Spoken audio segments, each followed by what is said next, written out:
E o te atu tutulai se I whale mai saole. Tunga I Tiakono ia Manu Aliva.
Lala i lalo whawhitai.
Hello, leo e whai mau. Sui o leo whai ngā luenga nei. Tātou whātasi male sunga tue i whātono ia viti e tuale. Ia male sunga ia riko sopo anga. Ia ua tāle whea unga le whamai moe o le sāringa whale a inga. Ia male tō aitau no mai whai o along whanau ane lupe whalele nei au lotu. E o lo ngāna lue e tunu mau. E aua i whilia mātou te ia le Sauniga whale a inga o le. O le whiunga i Tiakono i a Manu Enele Aliva. E pe o no fuafuaina nei fiafi. Vero leo e pataro whātu pa ia manu a inga na lua. O tau tu tele ma o tau tu taulangi pa i e te pa au a inga o whaleo polo tō whinga. E whatalo whatu fwoi ni o tau lupe whalele a ni au nā le tua i tono le a inga o lo pa au mai ma awe mai o no nei whamoi moi. Pea whalo leo e whaimisui o le mātou Teita inga o nei fiafi e whatalo whatu pa ia i au lotu mai ka le tia. Pai anu su mai tātou mafutu whatasi nei fiafi. Ia a le pa ia foi o Samoa. A leo whi ngā renga ma o lātou whatua e maise o wō mai māsani te mai a Manu. Ia leo tātou o mai whatasi whare a inga e samil so i fua ma le ola na foa ina i le atua i le tau sanga e tele i le tamai a Manu Enele Aliva. Ia ma tātou whalongolongo fo i tala o lona soifuanga o lona ngolanga lue ia ma le soifua ua foaʻi ai e le atua e tatou tapua i le atua o gaga o ea me o tonu ua i le aao le atua lea e lē toe oo foʻi iā te i latou se mea tigā aua pei latou o e ua oti i le manatu o e valea ma lo latou faamavae e pei o so latou malaia atoa mo lo latou malaga ese atu e pei o lo latou faaumatia ae peitaʻi ua iai i latou i lo latou manuia e o tatou tatalo matou ulu fale mai fale aiga kerisiano o e ua masani ma mafitaga a o sootaga foi o le toto maano a o sootaga foi e tusa ma le soifua galulue ma le ola tautua a o sootaga foi i lauafio i matou o tagata kerisiano ma tagata faatuatua i lauafio matou te toe ofo ina atu le soifua ma le ola na e foaʻina i lau auauna o lē sa matou mili tino faatasi i le feʻau ma le galuega o lē sa matou galulue matiaʻe le agata i totono o aiga e faapea lautala lelei a lea ua e faamalavaina ana feʻau ma ua matou o mai e falogologo ma matou faafoʻi le viiga i lauafio ona o lou alofa ma lou faamaoni na faaalia i le soifua o lau auauna ia Manu Enele Aliva aua i mai lou agaga i le matou tapuaʻiga i lenei fiafi matou te falogologo ai ma le manino a o fetalai lauafia mo i matou e na ia vea pea auafiauga e fai masulu i o matou vae a se malamalama i o matou ala auā o matou tatalo ma valaau e ala ia Iesu Keriso le alii ma le faaola amene suga ia Manu o stasi o sui o lenei aulotu e mai lava i lona talavou ma lona naunau i mea tau au talavou ma tupulaga ma aoga sa stasi foi lea o tamae naunau e mai lana fanau i le aoga sa ma e tele na muamua mai le taeao ea maua manatu ai le aoga sa ma tupulaga anei ekalesia ia e seifaina ia latou pesepesega molimoli faamafanaga le tinā iā sele ma le fanau ia faapea foʻi le paia i aiga na lua le lau fale mai le au faipese e tupulaga ma le aoga sa le aulotu ia e amata ai a tatou pesepesega amae aloa pesega ia ona solo lea molimau o le aiga ia ona faasolo atu ai lava lea o le tatou galuega ia ulu fale mai le au faipese le tupulaga le aoga sa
Awa noan nei mo le mau. E ia ingana lua. Uso ma tua whawhine. Ia au nisi fo i ma vai ma tanga male. Te mai a manu. Lo tua noan nei.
Sauniga,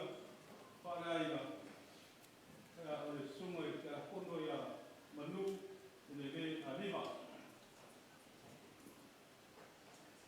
O te moaitaia tabai e paimotoa. Surua koi tona kakatura. Ea, te opu i se unga aro fia ana. Pa ia mamamaru, ia ua fia ia tia. Pa ia na inga matapaa. E nofo whakarukurunga e maise mo tā whare tai tasi. Ea ole au lotu korua nei, lau lotu o manu. Ka tono pa ia ole e kāresia. Ea pa ia i o Samoa. Kua atoa, tono le e kāresia nei. Ea, ona e leo se mātou whamtara. Ea, ea, ka oko pa ia. Mama magu o le kāresia. Ia ora tūlanga whakapeina. Ua au tūlai o ke whaterai ma whakitai, ni leia pia. Maurunga ia le lotu whalainga, ea sunga e kia konga ia manu. Ea ona la whawhi mai, matara mai a, na niu mai, ea masu mai, e leia pia. Ia mole kila fia le tātou wakatanga. Ia oau o sulumawe whakatau le lua. Tale sila fia nisi o tau ia le fio mai ia sulumawe whakatau. A rara fōi ma fio i porungo nei tau sanga o mawai. Oau le matai o le ainga tina. Ia o manu. Oa tula yaki, ia te whakero yaki, whakaroka, e mōrunga lea yaki. Nau singa whakatara kukua, ele tō ina lea. Olo ahenga lau te mantua, leo o maua, ia ora suma le tolo ianuani, tausanga nei, na whakamanaku ai o na manu sikuru tausanga. Ola suma tolu o Januari i tausanga hori nei, e a toa iai o ono suma 5 tausanga, o maha te sisena nā i mā, o soifua, i a mā. Luna winga ra su 5 tausanga, o le soifua ngā panu, i a o ke nei roa, o wāri tua, i a te mā nei. kendi foi ia sumanta la mai nisio uso to fati. Ele I soi pua maura mato ai ngai whaifa. Saba e tama iai, ia rolo matua ko lima mata whea. Ia te aunga whaifa mai nā. Tele rolo soi pua. Ia maura iai, ai ngai whaifa. O le tausanga ia, a whaifa se lau, sumale ono. A lua te, iwa se lau sumale ono. Tutu mai la tamai. Te pai tala nuanga le matua aina. I whare pā, saha I linga. Miso swaka. O winga ia o le toa ina nei. Tala noa I langa ngana marang ta soa. Ea tangia le loto. O na o ki e mu. Ma popo. Me le paina. O atuana, o le atuanga na, ea o se whaapunga o te whaamatala nai, ea ka mālei a manu. A rua te sumba le ono po sumba whiti. Na vili atu ai ia tō whai a non tungu sila o te swapa. Te poina o lau te e ingoa ia au mua. Rano tuku, ua mariu au mua sila, ka hope ini sur tato makange sila kia po, rea tanaka. I le lo wa i o mata, e lotu I le kale sia, whakapotonga e whaka asa, la I wa I o mata. Mai manu, ka wak, ua mariu au mua sila. Ona o tau le ia. Kai mai la tau la a sila, o supanga sila e ta. O le me sili wa sau. Ai sea, mai tanga e le sau, o le makua hika manu ia ai. Ia. Whakai la o sau, ia o mule I kai koe ina le ta. Ia o nisi nā o vinga o le koe ina le. O tunga I Tiakono. Ia, la e ko mu ngā whiwhia I tutonu ngā nilo nā no ma whanau nonga. Ma lona nganga. Ma o popo, ma le lei, le aina. Te lama nisi I winga o le toe ina. Sunga I Tiakono, so lea manu. O ke lei loa atu. Ai, o se whamutalanga le o pai, e tā whai ai. Rona tangata rino leo kei loa. A whai te sea, ia, rona, I ina lea. Ia. Vila koe leo suru ia ta au le vai aso.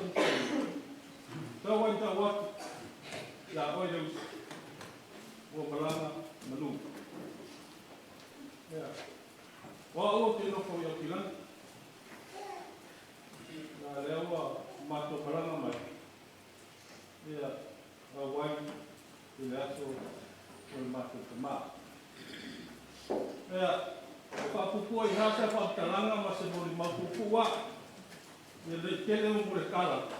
Ia ai lea ngā mo tāsoro lea pia. A tono la ngā soro mai le tina a le whanau. O uso mo tua whapini. Ia, ma umi se kaimio la ko ma puta mo manu. I wele ko nge, Porirua nge. Ia la tutu manu monua wina. Ia le soi fua, au aunga ma le soi fua nganu. Ia o te mani. Ai, nea fiaki, whaktai tele I le kane sia, whaktai sunga I le. Whaktai ngainga ma le, ainga. Pai te au. Ia, mangununga mato o pie. Sauniga pana ai ia o le mato tamā. Roko mai le tua, a wai ma o le tia le tātou Sauniga nea pia. I umea umo mausono ni inga. Ia mani o tele lau sunga tata, a mai se fo I sunga whawhiangainga, ia roa o waa nea pia. Ia wata po inga ma Sauniga. Ia ore sa manei. Ia Manu Enele tātou matanga. Toi pua mai maria. Tai o.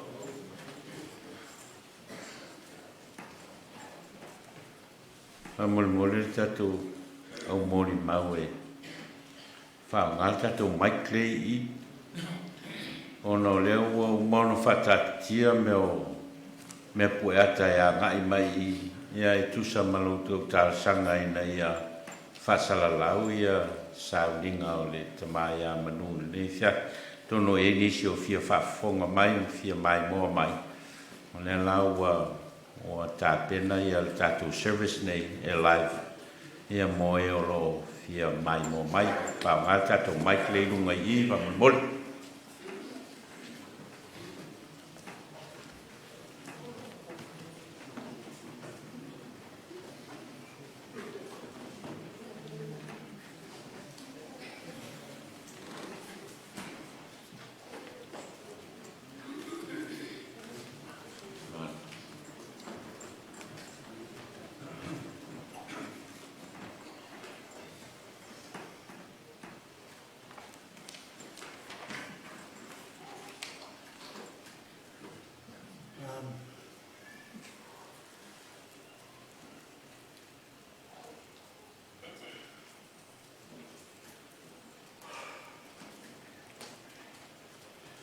Talo whanaka, my name is Manu.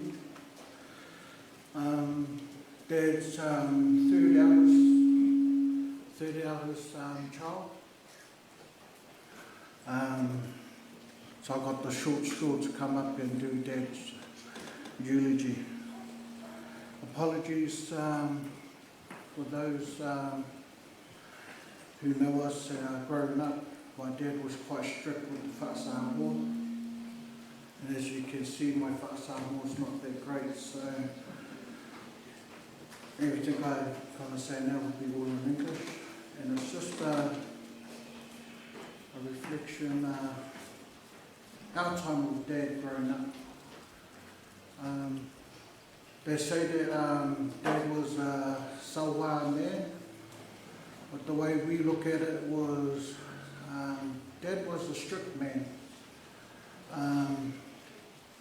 For us, Dad's life revolved around the church, and that's how he wanted to bring us up, through the church, the Amamata, Alfei Bessie, and then through the youth, the Okolavo and junior youth.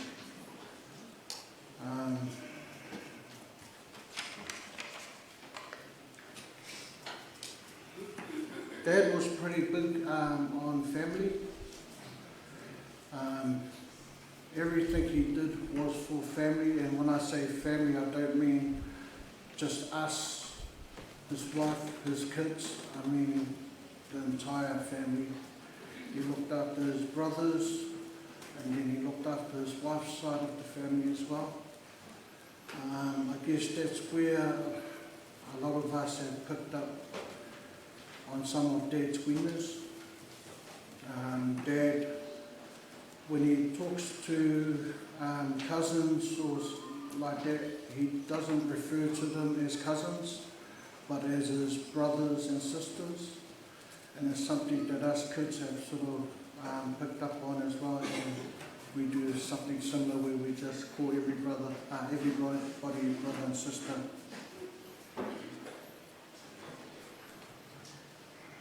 Life was tough growing up. Dad was quite strict. Go to school, you come back home. You weren't allowed to go and party or anything like that. Because if he caught you climbing out the window, he'll be waiting for you to climb back in the window with his left hand coming at you. So some of us kids will see all that, you know. We quickly learn.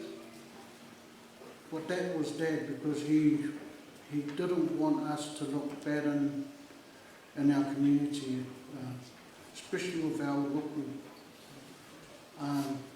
Sitting down there watching our Sunday school sing sort of brought pride.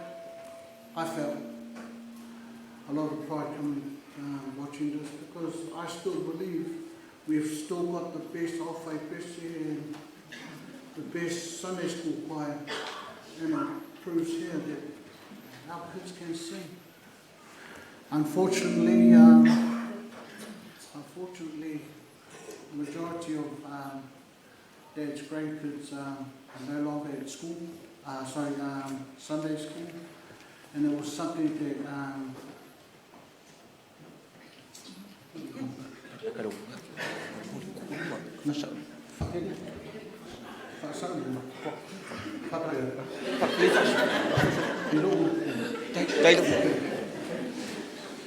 yeah, and thank you, Uncle.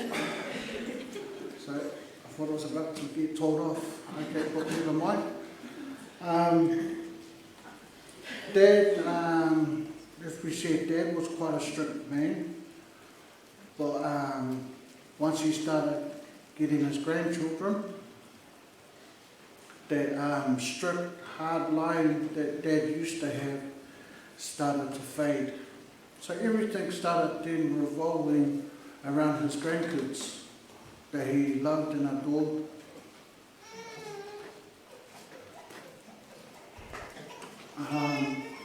I remember I was going to discipline one of my kids, and my dad walked into the room and stopped me and said, "Ahule whasiuka meki, whaunga upu." In my mind, I was saying to myself, "Dad, why didn't you whaunga your upus instead of using your left and your right?" Well, of course, I didn't say that to Dad, because I would have got his left and right. So, Dad has, for me,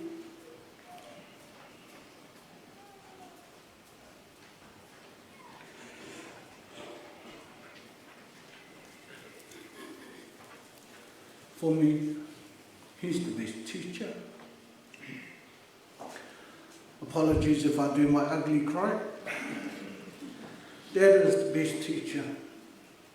Everyone says, "Who did you look up to?" And for such a long time, I didn't know who I was looking up to. But as I sat this week and started thinking, everything I had been doing through my life, and then with my own family, kind of mirrors Dad's. The way Dad brought us up. So the only difference was I'm not that strict with my kids. I think I should have been more strict with my kids. But that's just the way we've brought our kids up. And my dad loves it. So just a real quick story, because I know I've gone on too long. One day we went to pick up Mum from work, and Dad says to me, "Teach me how to drive, son." So, okay, this might take a few days or hours, maybe a year.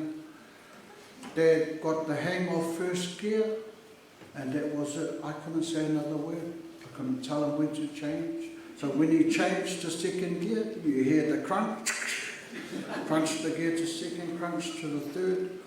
And I keep telling Dad, "You've got to clutch down first, half off, then off, and then gas." And that's when Dad's hand went flying to me and said to me, "I know how to drive." So, although I had the full license and Dad had his Weeblix license at the time, I couldn't teach him how to drive. That's one of my memorable memories with Dad.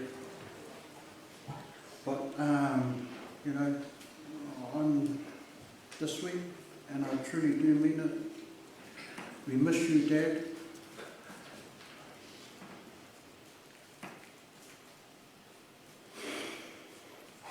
We miss your smile.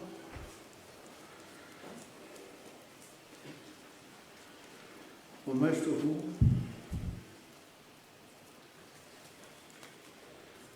We miss your voice. E Manu Enele Aliva.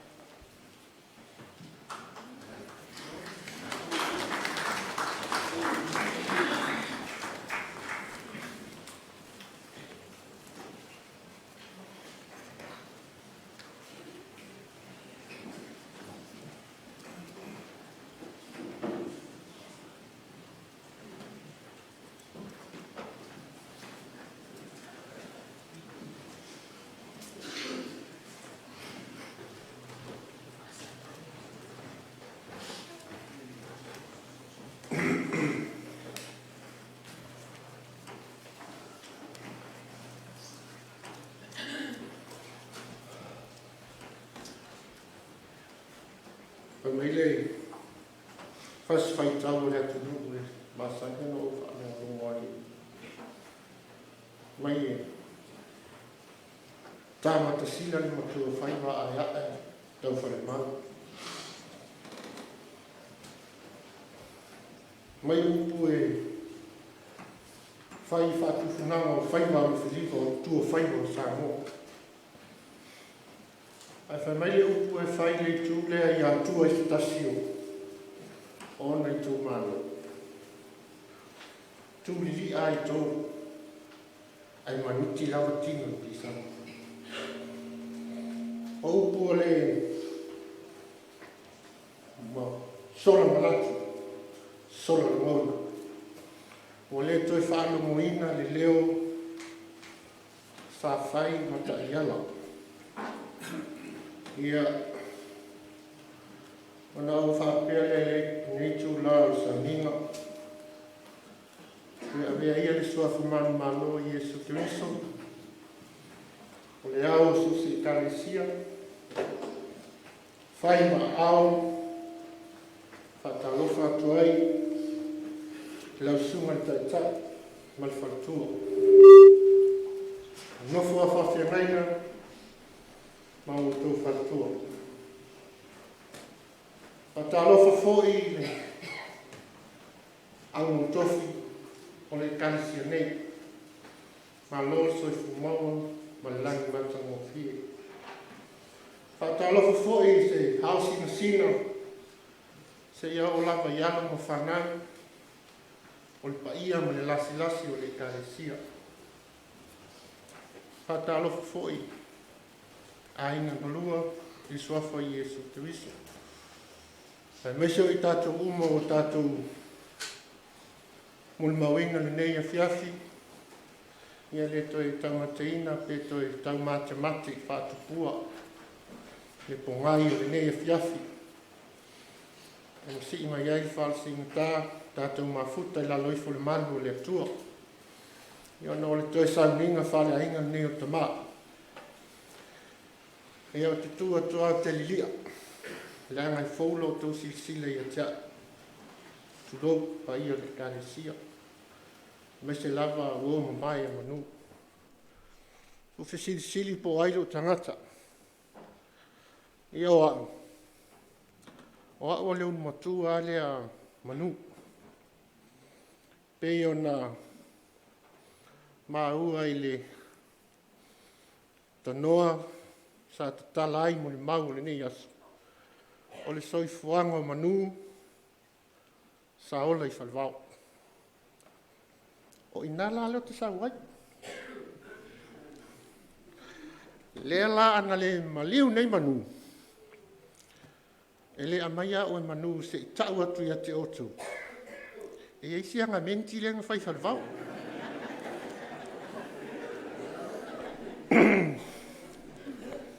Ia, o lona winga. Tamalo, e avil tamalo. Ia ele ai. Na se upo e vane ai. O le mamafutanga malto ina nei. Masalo lona pato atoa ni o le masina talu na uma lona valusfutau sanga sa whaifui sa mun mau. O tele i mun mau tele a sa whapela o tala. Se iai se aso whaisa o mun mau. Ia, ne masalo e lei. A toa se masina a lea la whai mo ilora mun mau. Ala mo mauto ina nei se longa lo atu Samoa. To ama mafuta. Ia mate mafuta pe lua wa yaso i tolu. No te saufu i lea. Ao ia mafutanga. O le tala lasi o tala to ina ia tia. Ao tele i lofa wino. Pau le tala o te whaalongo ai le mātou ai ngai tai wharwha. Se o le sawa i o le tangata suri. Me o le tangata esi le sawa. A o le upu lea sawa. E lua o na winga. O le sawa i le tinu. Ma le sawa i upu e lafu. E talu lana ma futa ma manu. O te leo wa ai ia o whaatino i manu le sawanga lea. Mua. Sawa ina le tino le tangata. Paua leo le sawa e ofo ia tia. O upu, matala. A o nā whaupunga uma matala pia tau whai ata ita. Laia fi mai ai tua lo nā lofa whamaoni. Ai tuli loa e ana ngā luenga i whaatino.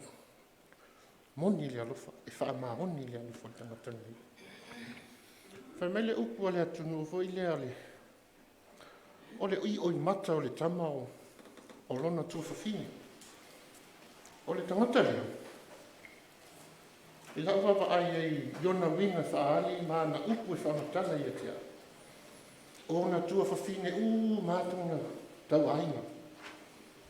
E maua le teni titi o tūtū lunga le awala. Se ula putalinga whare.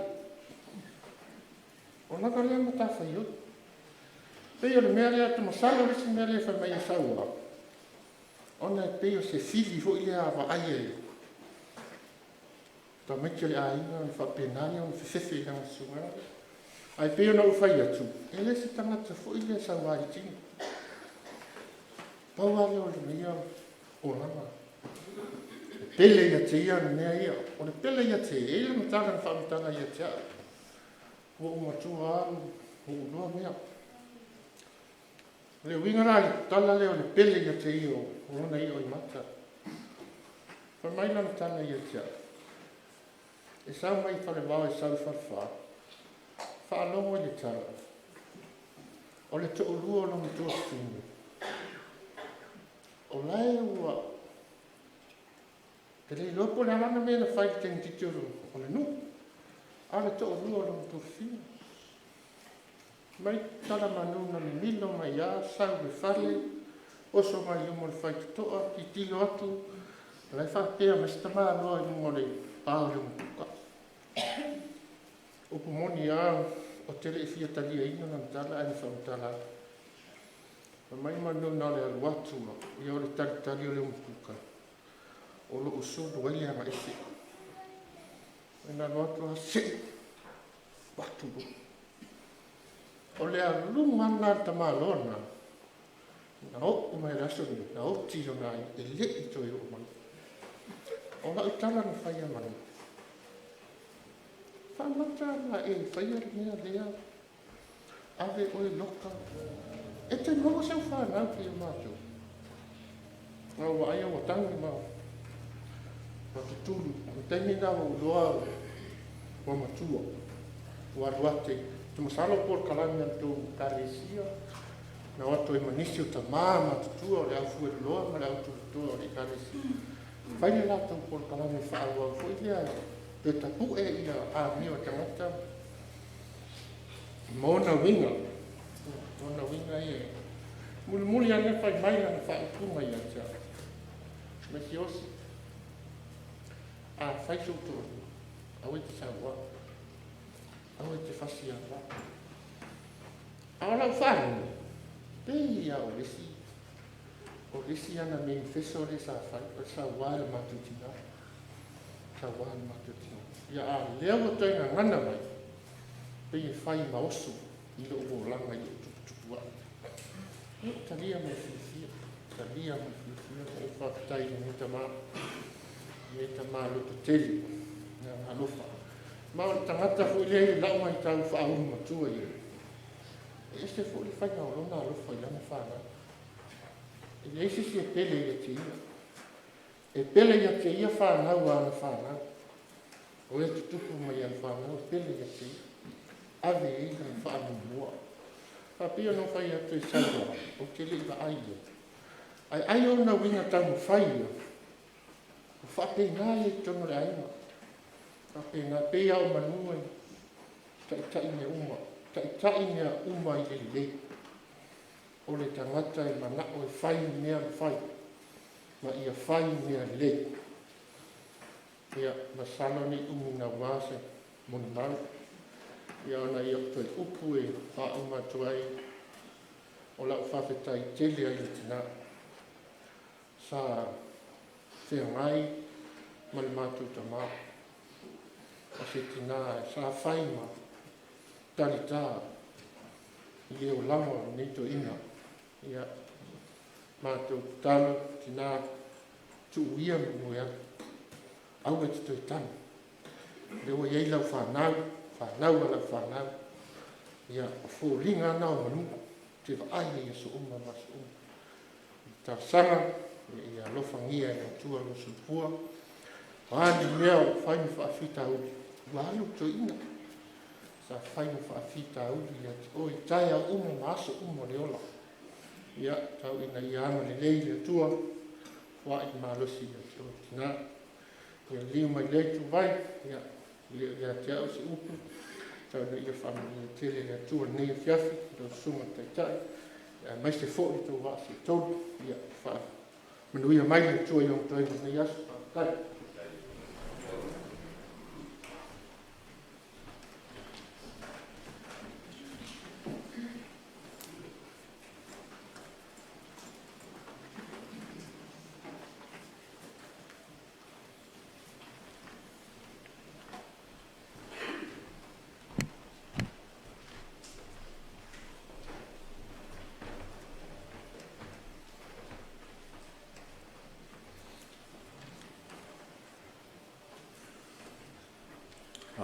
First of all, I'd just like to thank the man above for bringing us here today.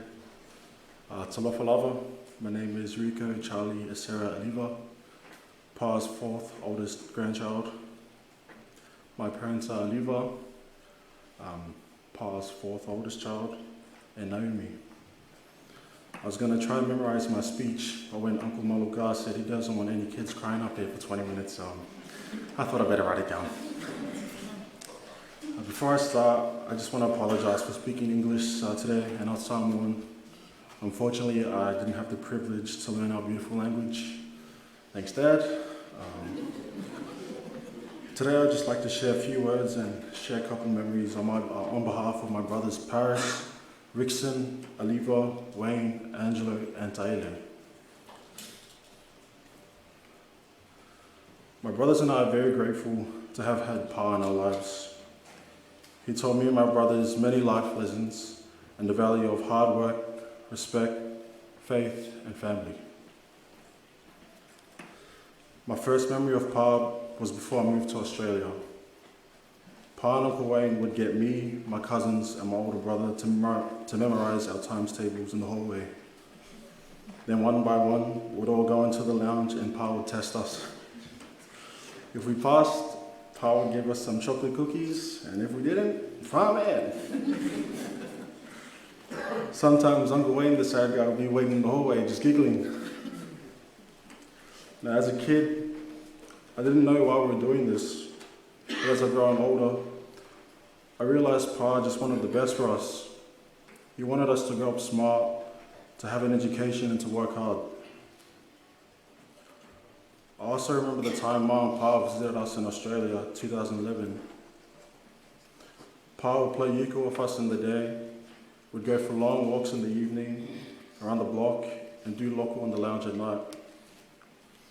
Pa would also walk with us boys to our school bus stop, but there was a really big hill you had to walk up to get there. I remember asking my dad one day why Pa walks with us since the hill's so big. And he just said to me, "Your Pa really misses you kids, and he wants to spend all the time he can with you."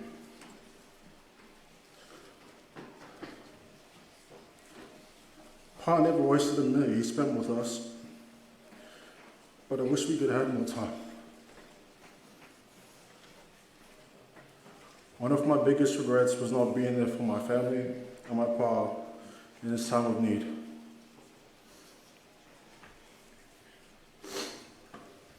In tough times like today, Pa would always tell us kids to be strong in these moments. Don't be scared. Pa, although the memories we shared may have not been long, the time we shared together will always be in my heart. I will always remember you as a stern but loving granddad who always thought about his kids' future. The values and lessons you taught my brothers and I will always stay with us. We promise to always carry the Aliva name with pride and always give thanks to God first. We love you and we miss you.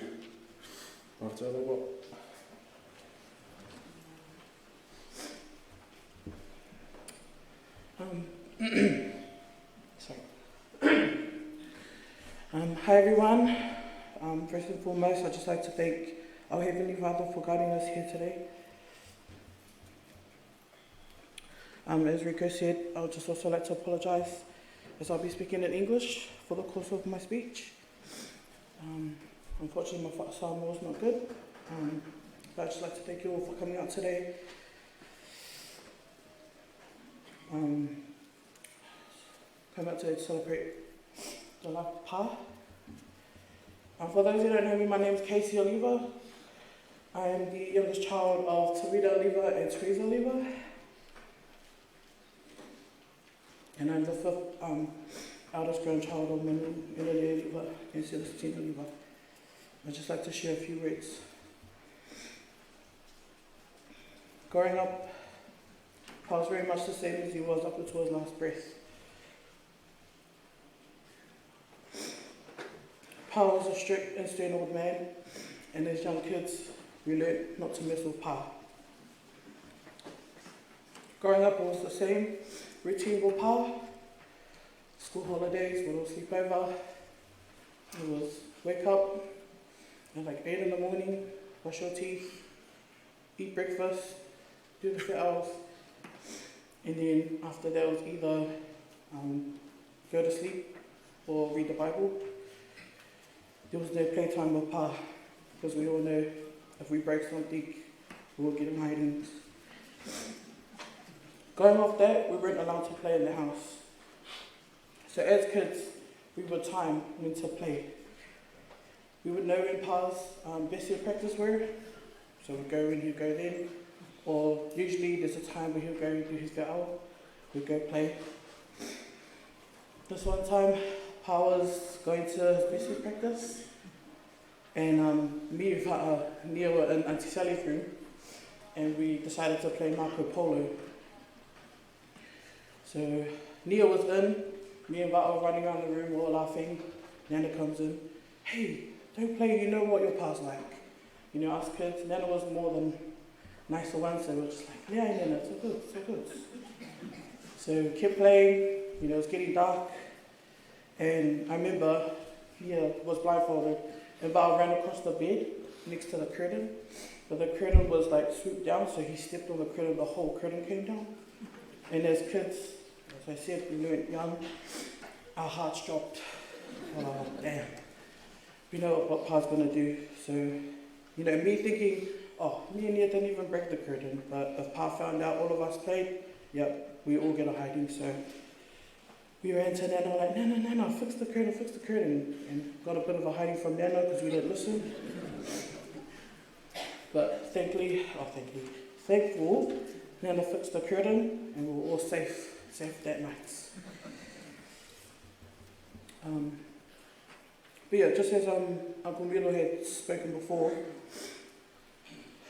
the biggest core value Pa had taught us was family.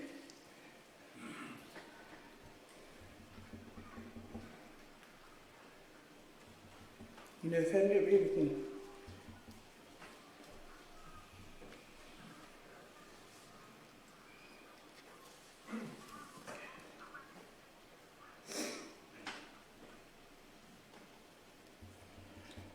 Sorry.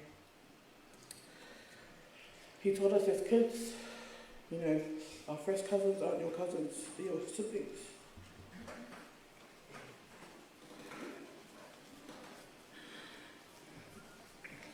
And I used to think, I didn't think much about it. And I wasn't until we'd go to church and a lot of the kids actually thought us first cousins were siblings. So Pa was right.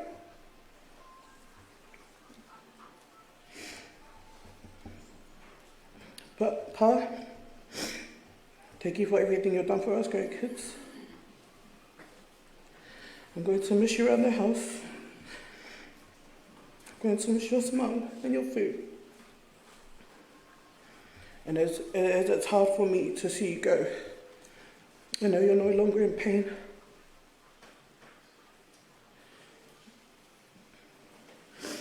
Pa, I love you so much. Manu Enele Aliva, fatherhood.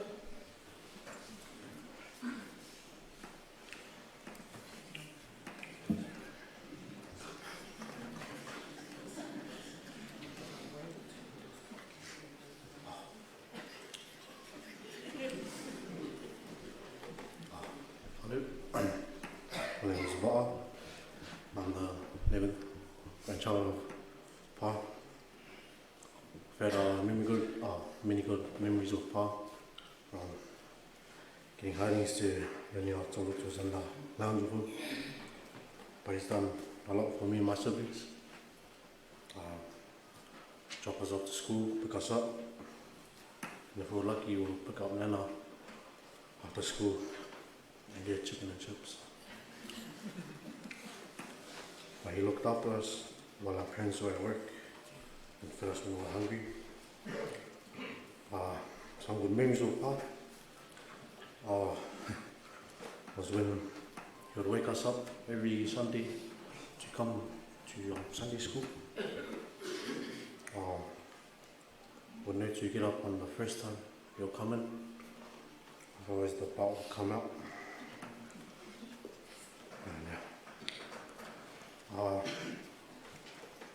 He liked collecting cans as well. He liked to fill up heaps of bags, and after school we'd go to the back and squash them all. Yeah, we didn't like that.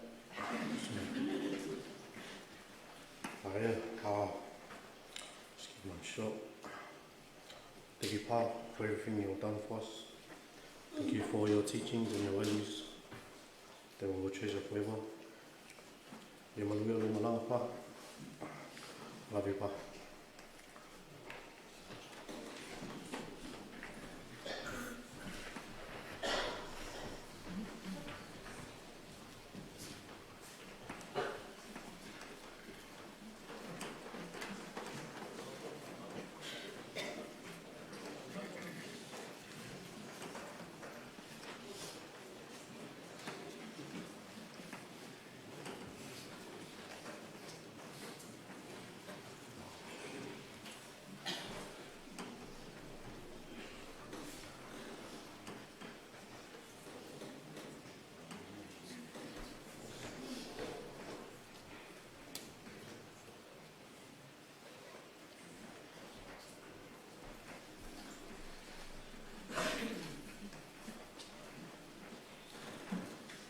I le suafa manamano le tatu whaola.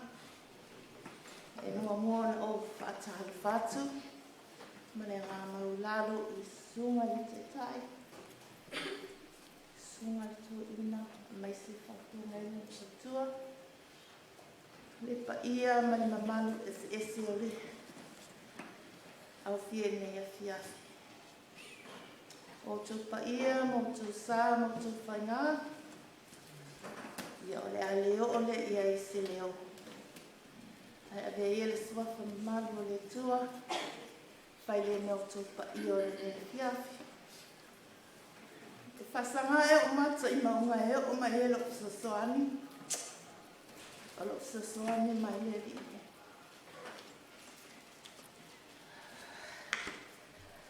A tono e loo So tele nisi o le pa ia malamalu o le kalisi nei ia o lo silafia lo nei tangata. Sa ola fo'i ma tautua mangalue i te tonu le kalesia Porirua tausanga o tea. Ia a tonu fo'i o lo ngō whaaluaina ta whenale. O lo nei tangata manisi o uso matuangane. O lo ola ngā tutupu ai i le nuu leo whalibau. Sa ola ma o ola ai ma whiola whatasi ma i tungane a Manu Enele Aliva.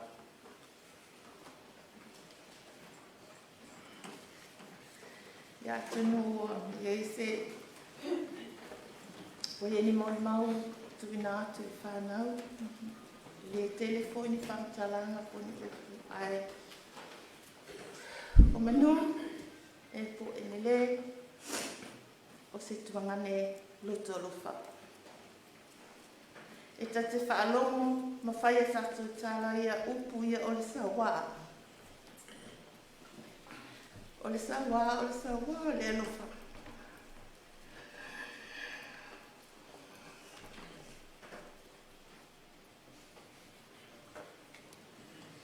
O se tuangane whaaloalo ia mātou tō whapi.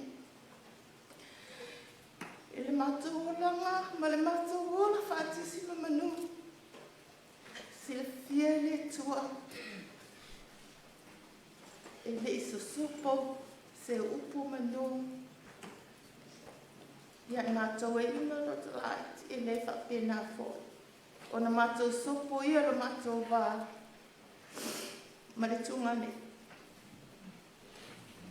O se tuangane i whaaloalo. Pe koi ona silafia o se tuangane e le mawhai o na mātou ao. E anu Manu e umalofi au le fiafi. Le mawhai o na mātou la sier awala. Wa fo taimina le wa alua i lo Manu ia i le. E le a. E le mawhai la na mātou o uta e na iei le mātou whale uta e ma maori me ma tenu fua i ma le aha.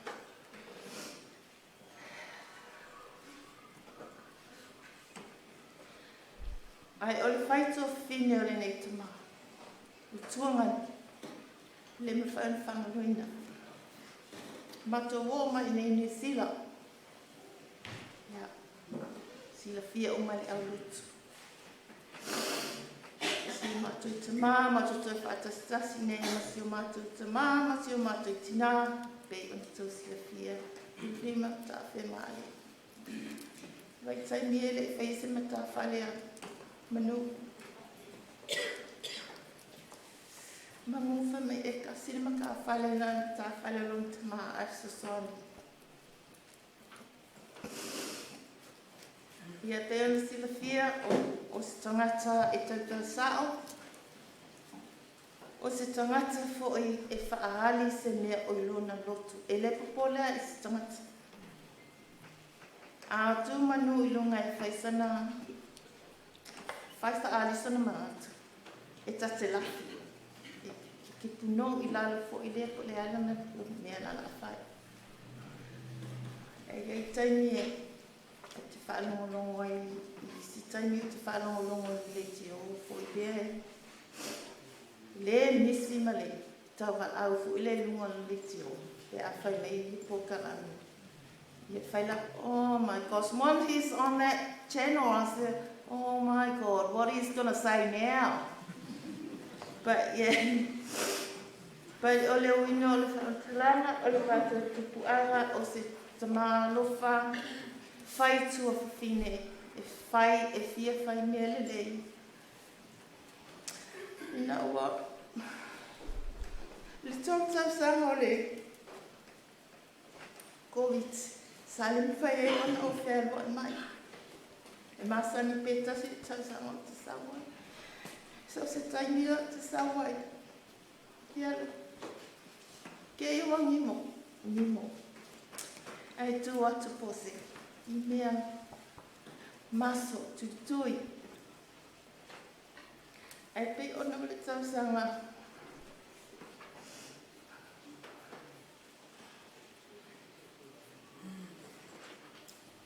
Ina oa vili atu ta maiti.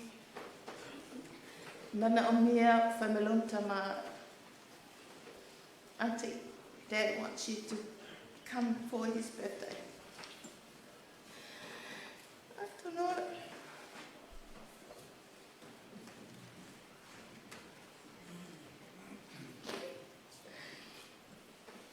I don't know if I'm going to he also, me alone na wai.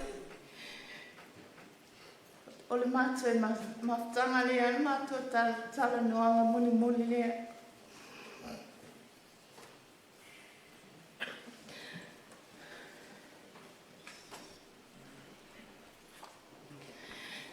Vili ata maiti o whale tūno o wale mai o vili mai lo i ai matala noa.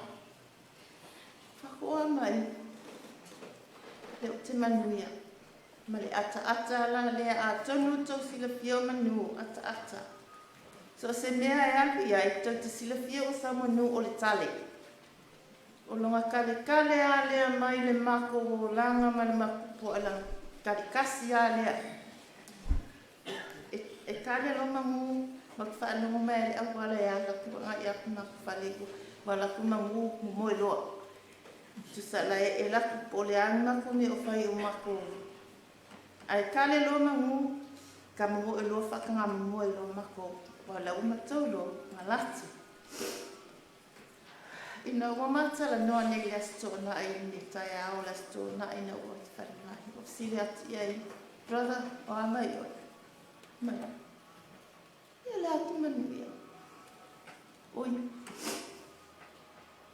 A whai o nei te manuia ale ana o e ala kua i whanai. E whanai. Ia le hae ki sawe. Ka ofo i. Au whai atu ia tāwhitau se taimi o wang natanai. Ina ua vili atu samaiti. Lea songa fua. O whale tonu. Ai to ama nawa me le tai ho ia sa tau mo whai. E su e mai se awala. Ina ia o mau mai a manu. A tonu nisi o friends in o Facebook. Whai mai iai. Whai mai tamaiti. Musu hang on there. I'm on my way. Ai paka there.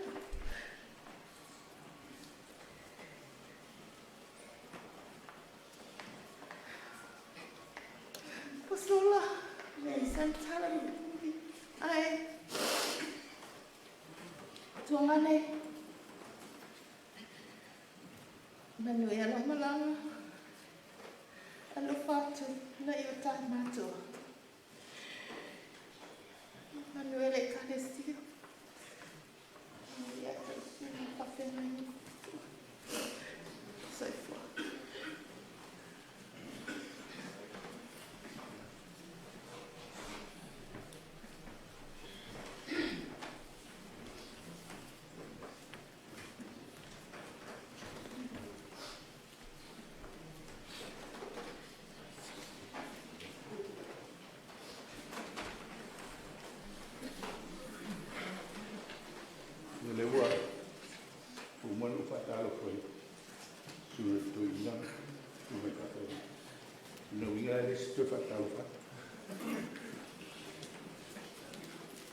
Tatu ai. Le tau turi mai tatu tai. I fo inisio le kale sio lo fio. O mai te sela ku mal. Ta sana ku le na walo. Ia o to fama tu na tu. Ma tu ala manu. Pito fale la walo tu le fat. Ia. O te aile le fiong le maruta. Kiri tamura. Ole matu maftanga manu fale nei polo. No sau mai sa mo o lufu fa tau sa. Ale o no fitu. No no winga. Te fasu toto sa mama futa manu. Na ave manu mata mama fa. Dia vesele matutina. Wa o lego maliuna yo matu. Ya, o manu. E tu o luo tu fa fine. Lona fares. Ya lona se furules. Ya, o tangata voi. O dena falo mema mu feito fini sa leia. Tene uma ai ngol matu tama. La ingol matina. Tu fa fini uma mu. Yo o fai tenu so matu. Laute e vai uma manu. Yo. E ana ai ngai palong bai. Fai o enele la ni go. Ya te va vai tau nu ma enele tau ye. Pe enele o le e tatu ya so ye. Ya la avela o le. O no manu e me ai se sa wa manu. Te lero ya se le pe sa wa manu la mafta. Yo. A manu stanga tarofa. Te manu. Tanga te feito fili. No falo mo fa tale le serinale facinga manu. O le matu ino, si matu ino. E matu fine e no fu attendi tam fa. O tangata e se sa wa so matu fine. E tele me sa wa. Tu e la un motivo so fine. Yo. Ai mamlalo so matu ai. Ya al melo tu foi o fa. Ele mamlama talam o lonto. Ya. Ya. Mau alo manu fa matalanga mai te fa. Fu ale le ya le manu te me sa wo chai ai. Sa la manu. U poto le ai no la fa no. Fa se manu du mo fa no ai. Ele fa ya ba. Ya não parece que o manu te fa ba. Pe ya ese men foi. O tangata foi assim não lo va. O tangata lo manu ele lo fez. Ele le pa uni so e fa na manu, o ia na tu lo fez. O manu na ma o de o tu ma tu so lo na fa, lo na tu. E o ti la so ma tu so le, ta ma si ma ta ina e tu ti sa. Ma so ia pule le vale I wele tole ma tu e pule vale le ngai. Ia kila. Nan manu no fo manu to no vale le fai bolo manu. Sa uni o ele la matai. Yan ma wala I. Ma tu e fo tu e pule vale le ma tu e. Sa. O le tala le manu. Ma o foi ma pule vale le o tutuila. O le tala le manu fe me te. So ma to ai. Fa solo le lei al fengo betai. Na uma le si fa solo me le fa solo le tai bilale, tai me manu. Le la tu le me manu ya te o betai. Ya na fai ala, ya na iwa no matai fa solo me manu.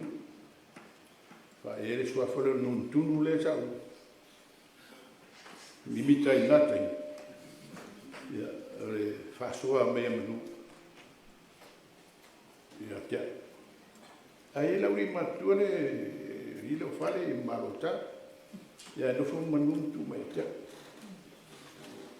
o volele le afio mai na fio la su vai fa ta ma o matai o so matu ai no so matu tina ya na fai foi manu fai mo ya le la te pale ni su vai fa so me manu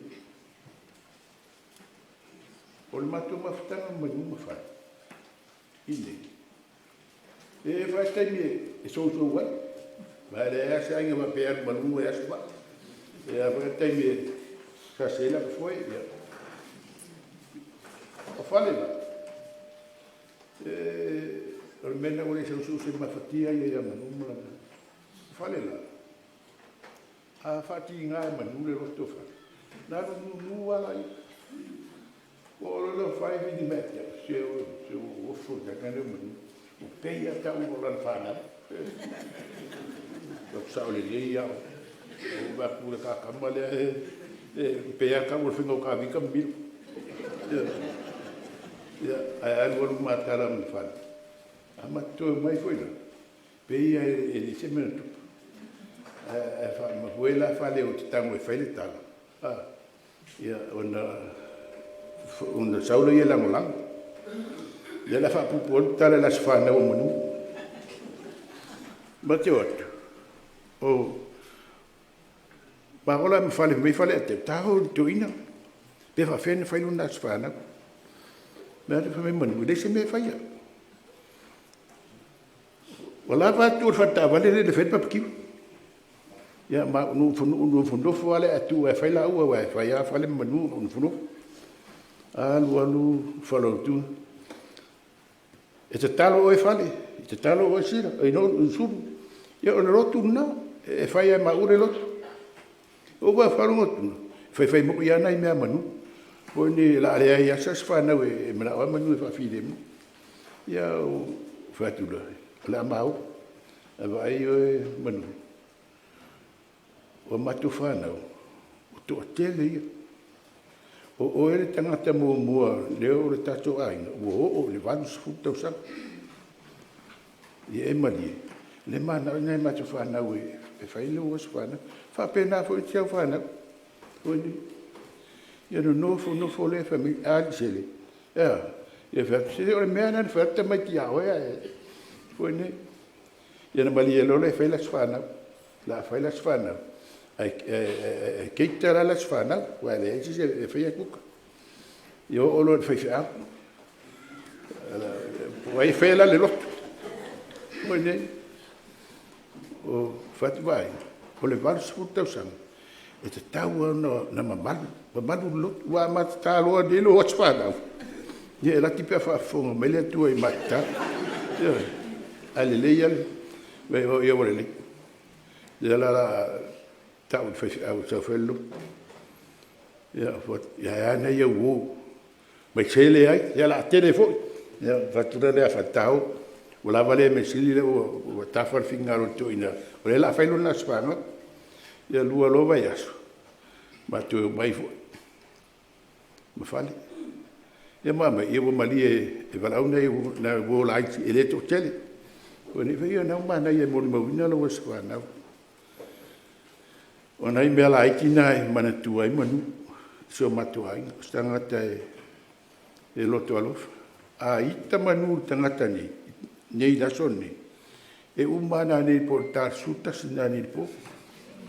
Te toi fai atu la tae au, me sea no le tame titi na se ilonga e ama, e le stangata e tau fitio na tau fi maruta mea. Ia se o te me sao malota, wao ia le e misa mamanu. A tal nota no telefone te e o mal mis telefone a tu la le fa uma ta no ya molir fa ta ne fiaf la tu fa fomenta to ainga tu saba no mo nai si o pele ai manu to no le calesi mai ficina la ta mai fa ta la 2 minute ya ore umi tai manuia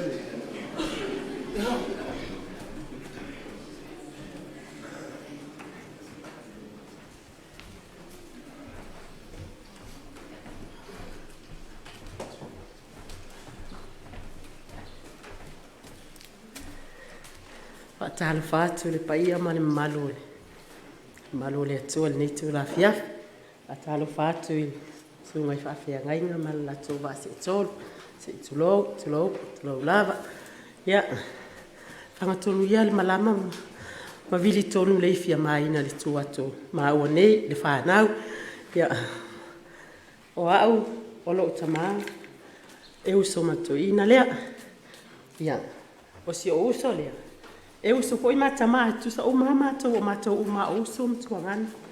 So no mad ya. Saka ya. Ola mori mau ile tama. Al watu ilunga o kilani. Esel mali.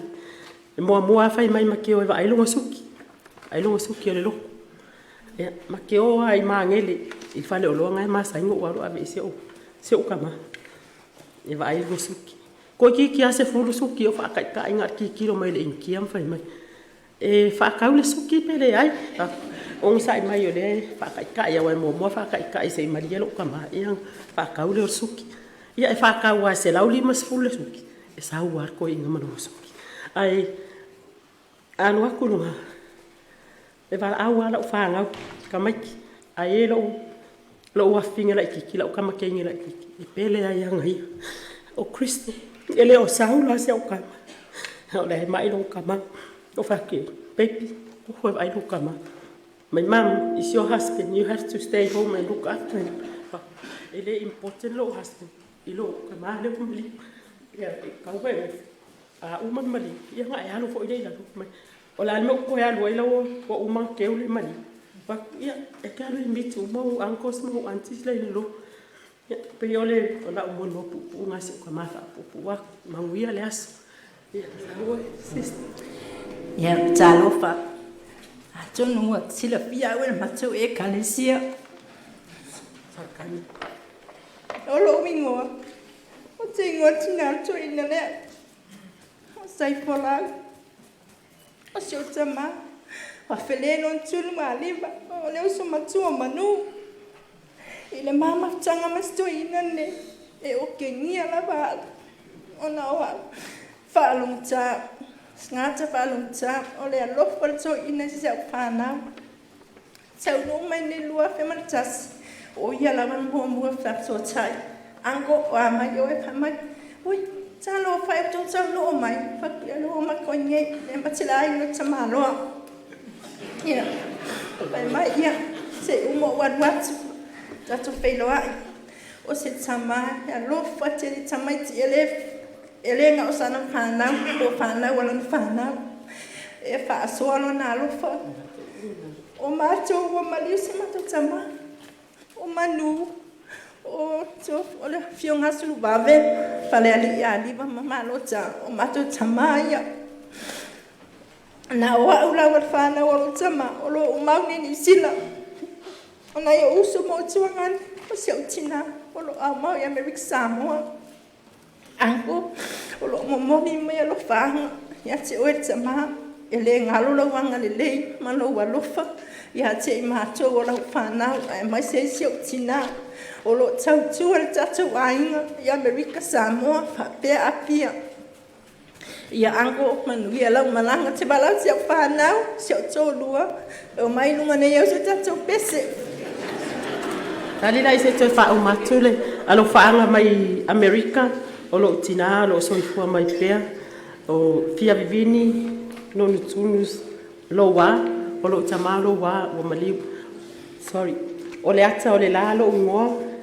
pamole mole ya alo fa uma mai o uso mo tuangane Amerika mo o sele mal fanau mal ai ngato fa mandia mai la malanga tama so fa ya mai lunga ai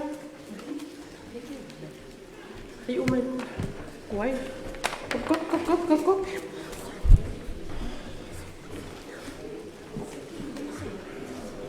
ya umai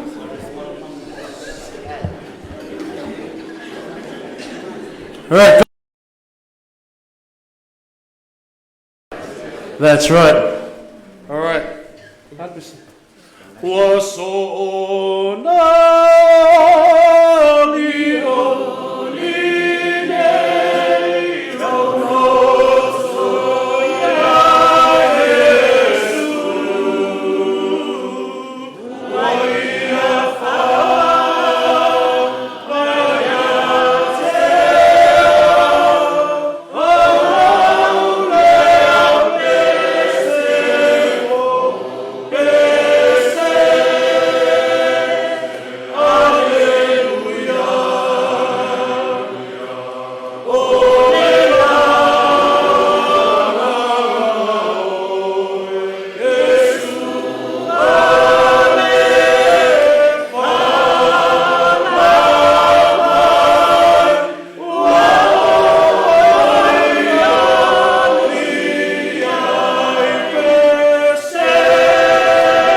malanga, taftai.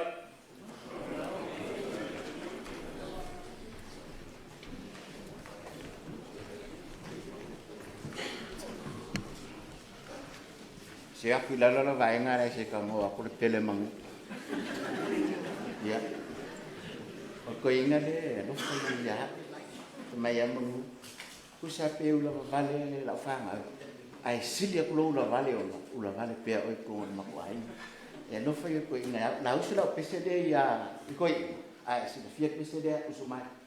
Ala ngale si ufafonga ole mambo.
Ata o to foi pa ia malu ia mesio tapu inga. Ia le fole atu sa foi se ngona tu se manifia. Ele umi fo se moni mau. Ona o fai fo sina leva na mafuta maruso ia manu. Na mato mafuta mai manu. Al terminal la ene le manu. Ia la fo fa vai tu sa re e tarbo termina. Ia to telefoni se mato sa mato mafuta mane yuso e mata wina la manure o te re loia manu pena ta aro la kapi isa mo pele o te ni fe mako mato o la kapi e mau te o manu e ta te re no foi era to manu ia ai ala nei lola I manure e talunga ua misa talunga e lea ia se talunga e rui manu e le misa ani misa fai misa la manu e tu I fafo ai aita manu stangata e roto era to manu tu I tonu marisa la to fafo o risi talunga na tu e manu lo fori ai ave ai ia matou coach fatu tu luma le yun la kapia Wellington o fai ate manu. Ai longa wa, ai wa mapuro ta mawa e sau New Zealand nei. I le mea fai sala. Ia ata manu, pa mai. Ia on bea ta masani e se mene mwentu ua. O winga fa anu tai on nei tangata. Ia ai mwhai ana sui, e aru aruai sui a tangata. Ina o suafa loi e nele ia manu. Ia wa amata fo ina sui, pe wa amata tangata matua. Ia o sui e foi mana miu. Ona fa solo mai lo, ia la miu la manu hai. A mai lo I lotu fila te manu. Ai no men foi nias. Foi mesi no walu tu papa la inga lena. Na fa tau mai o la tu faru la. O fa ota. O la na le me fai o fa ota. E alu le auto e alu po. O fa ia fa foi la. E te alu le alu po a te mo te vai e tu foi. O te rero rapu au whai ua te aru sa mi ana tūwhari e whatami. Me ana no aru wharia. O te aru e awi hei e whatau e le wapu aru whatau moini. Ia o inga Maria nā luso. A o whaila te inga mato pese. O asto na iuma. Ia lela o whasolo ina matua manu. Ia sa oa leu kuwhorere. e lea ia se le pula. Na amata mea mata mawhasosora na pula. Ia le lau au na matua pula. Ia wairo I taimile o matua manu. A whai o te sau pese o te sau pole. O te taunu mo ili tātou. O lewan tu manu I tūlta awale manu. Na manua. Leim se si wau mai. Na tu asa wani mai lo manu whai mai. Whato whai so o tau wa miona. Whada. E fola pese tolu. O nela tāli lima le pepi ana e tau tere I o mai. O whato. O taun whai sau ki o tatu whatsa. A e sauro na e sauro le tonu e seki rau la au. E whai meo iesa o tā la au. Ano seki rau la au ta pena pese lutu. Mai pe sao ea. Ia e wha pena winga o le uso. Ia e pea fo na tā ua e nisi fo. O manu a ita. E o wha e aman. Ia matau e pese pea whasim tau. Ia e tu sa awa le upo. A uma fo I le. A uma fo I le. Ia pese manu tau. E uma ia I le toise manato manu to du whafata e whaintan no. Ia wha pena o inga le lei o le tama. Taru sio. Ai wha pea uma tama lo rutune. Ai mese ala fo I pese. Tato whata I tai uma e manu. E uia sa peo no ta o furfur dele o la titi.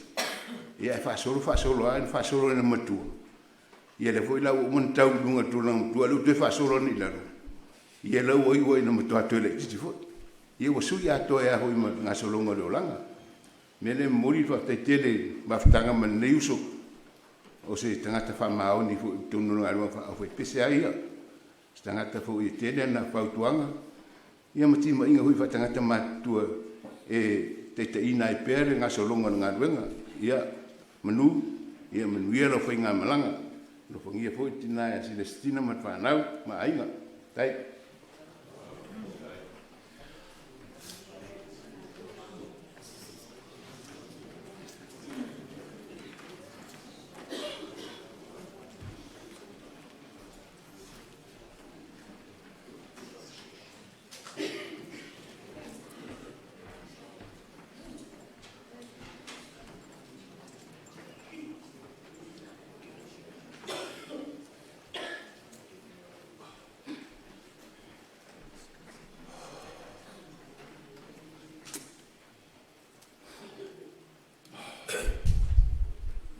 Pa ia o manu.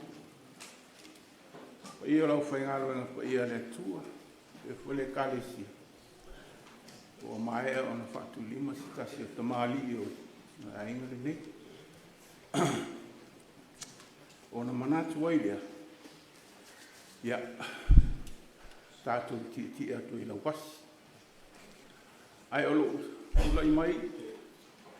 Whanel manu maro le atua. E whaise mori mau. Rile, o lo ingoa, po kaua Mikaele, Tavita, o au, o le tuangane o Celestina, Tavita.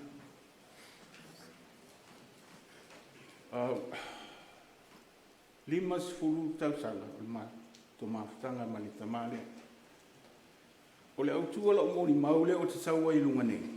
O manu, o se tama alofa, tama whai a inga, se tama whai whanau, o se tama e whasafuro na alofa I so sangati, o le au tūna alo, muni mau. O muni maule na o mātu nei. O nisi waenga na alo, muni mau tileto I o e wai sauni leia. O na I teine ina roatu nei. O whawhine I o. O te iloa uma o mātou. O male na mātou o mai.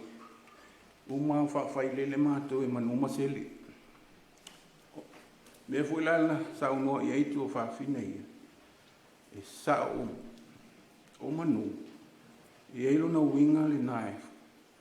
E fulfulu lele I o na tu o whawhine. E au whalongo mai I le moli maolo nā tari I le na whai. E o isi o nei tu whale tonu le no whalo me futa o whalo mo iai. Ala e no fo mala o tua whine. Au whabere. O le tangata la le e ula vale le tangata.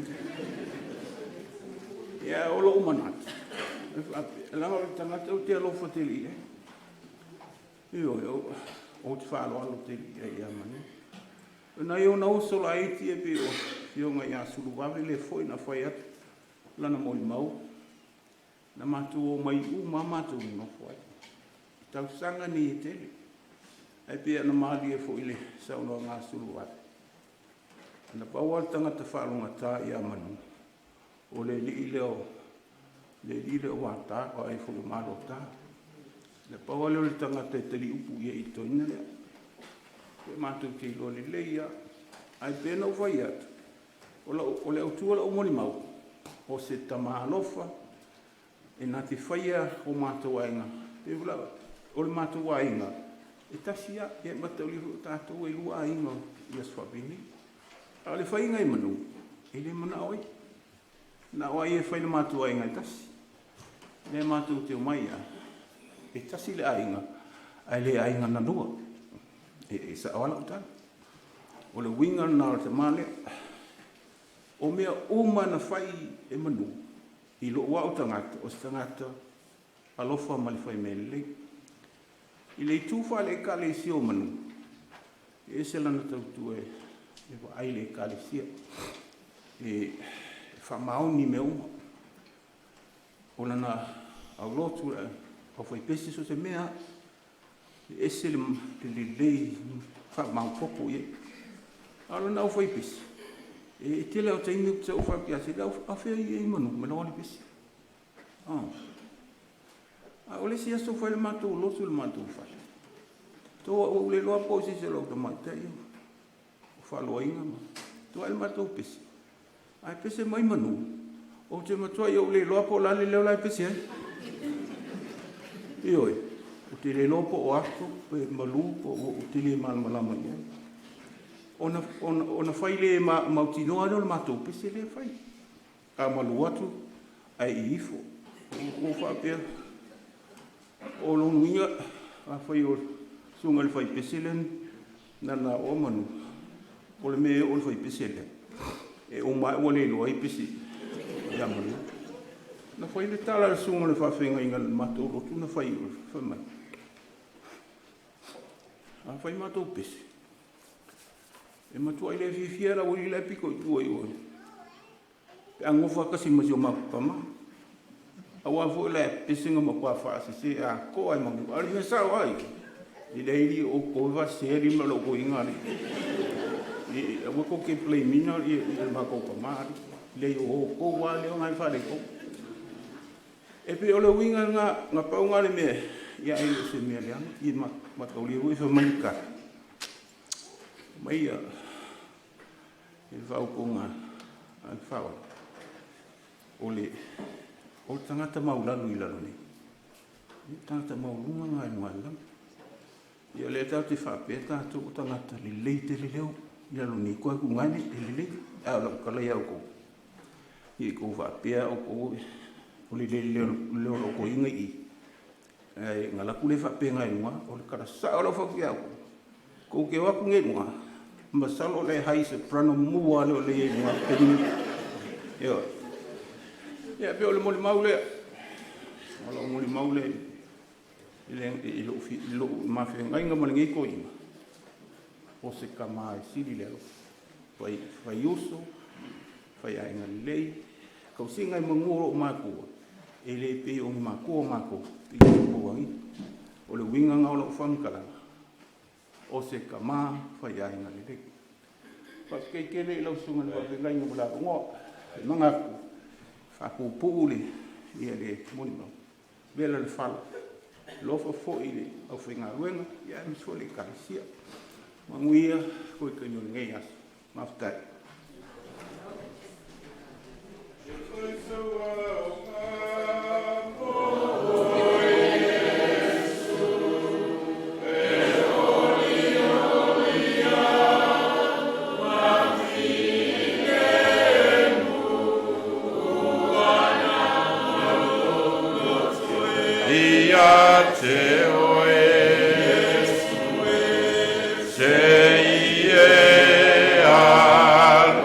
Alofa mai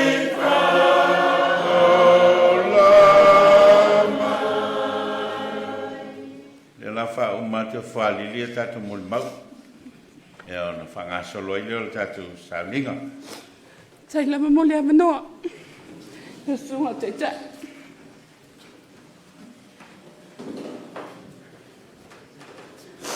A ua misi asto ina ne manu. Wala nau sau lua. Feso manatu.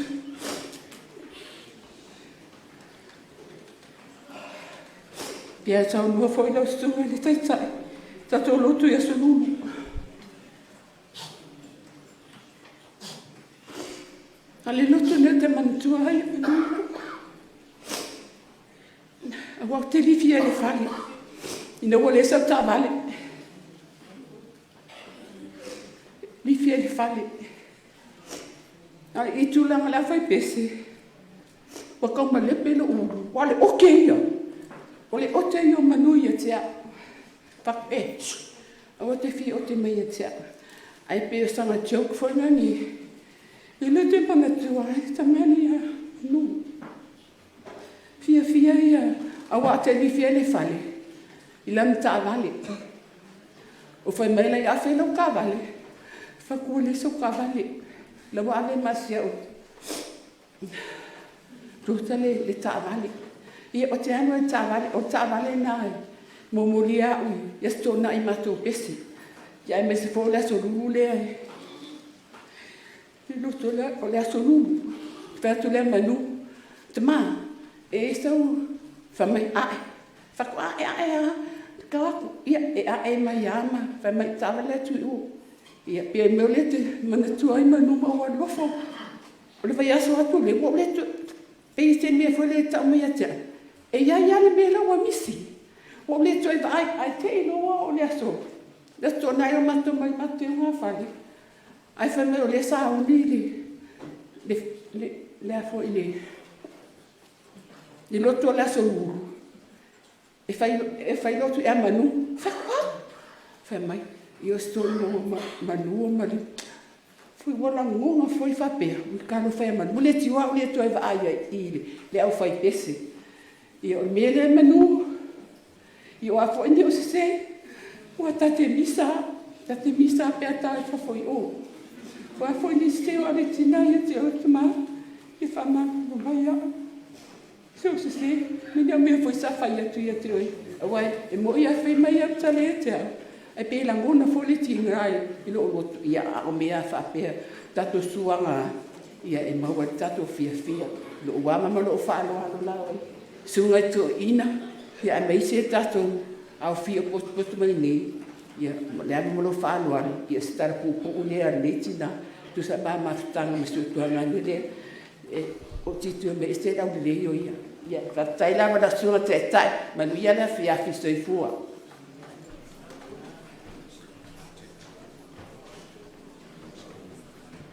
ui si se un malo kai fa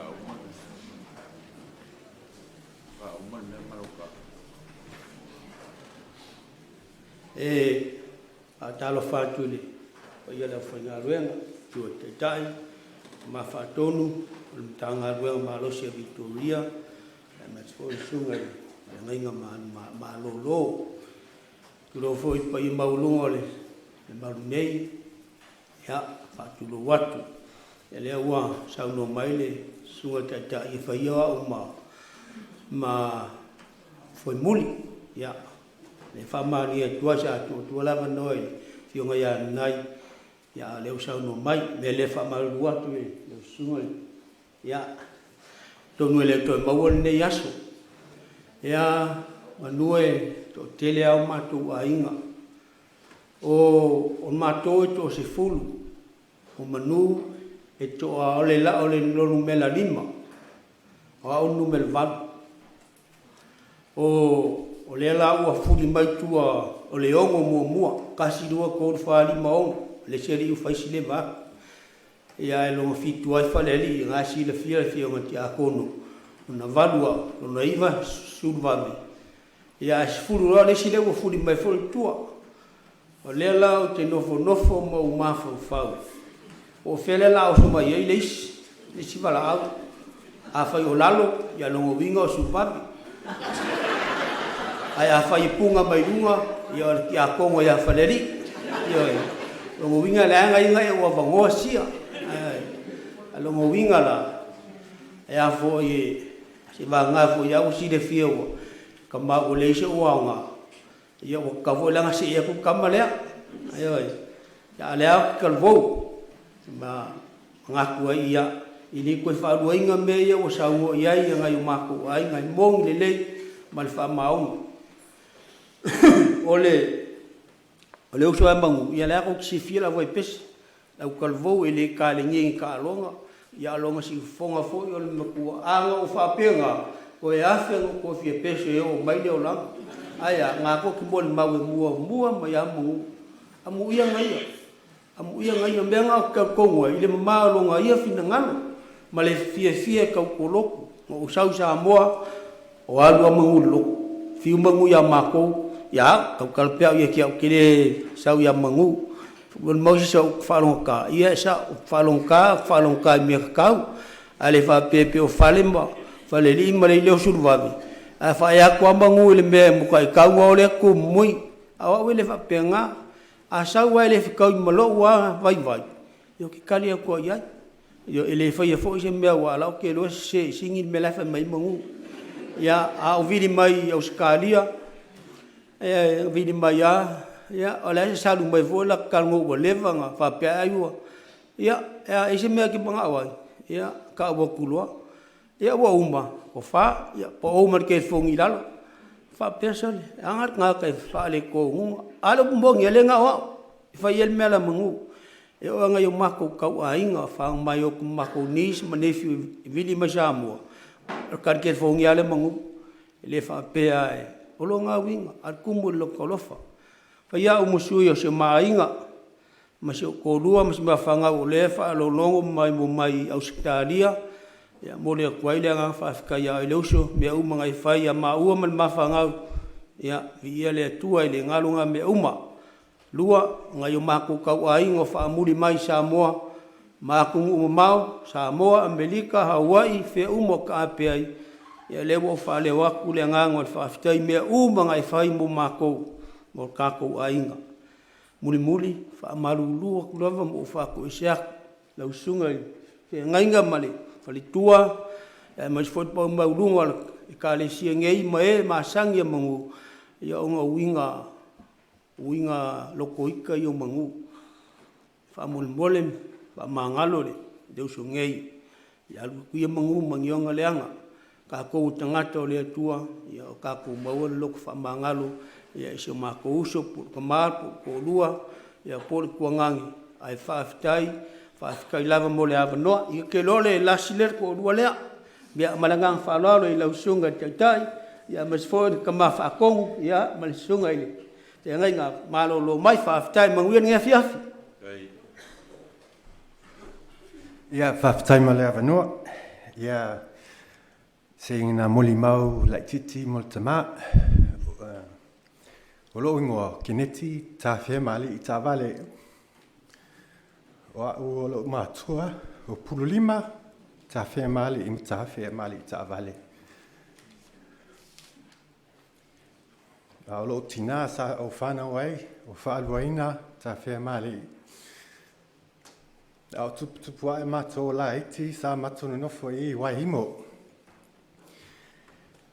aso sa uma fai mato to nai e uma loto na I fai lato o mo moe a mato tamaiti e fio I fafo ta fafao mo moe loa ia manu maisi o uncles taimi role so la I fafo fai mato ta alonga I fafo e lolo e il taimi lo le wo lo wala lo manu o le kale ale e fa alongo mai lo I fafo kai minga umai ka longa ai to so la to tonu ele loa wa na maua mato ia fus e fas mato fus pa ia mato la e sa to anga manu e ave mato le aonga sa mato tupulanga ma pululima masila John E sau apiki mātou avele aonga. A aso la. Sa e lang ka vale lo Toyota. E lang mea maka. E whaingola le green machine. Ia, e tā lole tolu o umale aonga. E whai matou mihilinga ma pulima, ma sila, po e mua o le tā vale. Wai matou la lafi, wai matou mama le tā vale.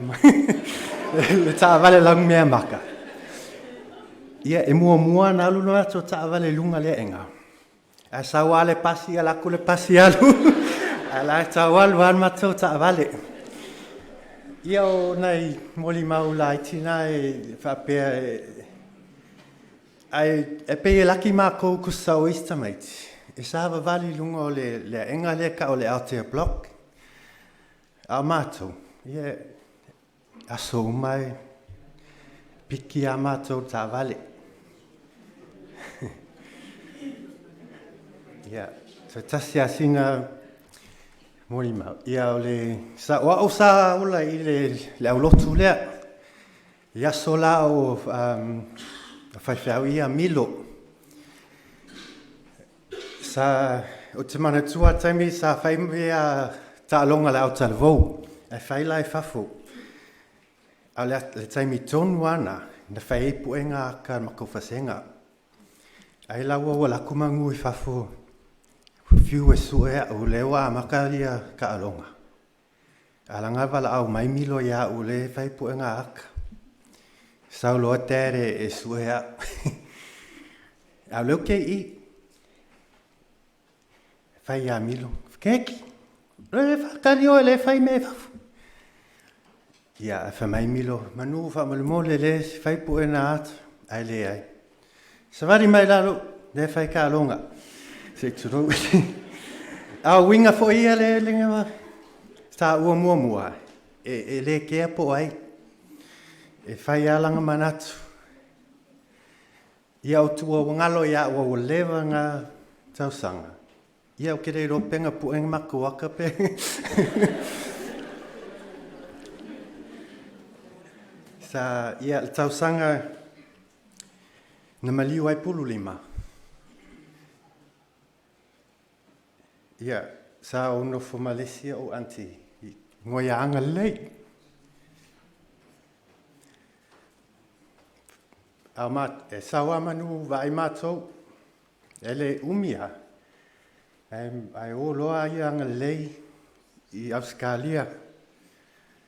Malan whanau tene to lua. E manu nofo malan to lua o li poi.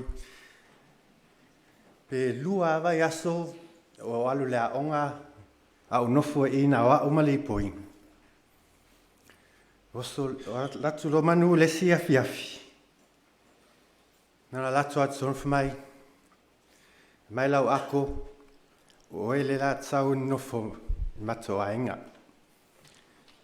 Ia na ave lo lau ako pau ia mato no nofo lo manu.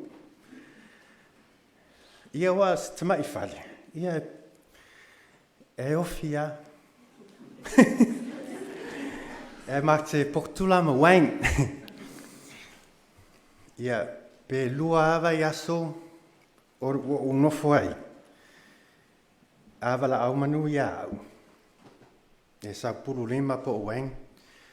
Oh Ken, my dad wants you.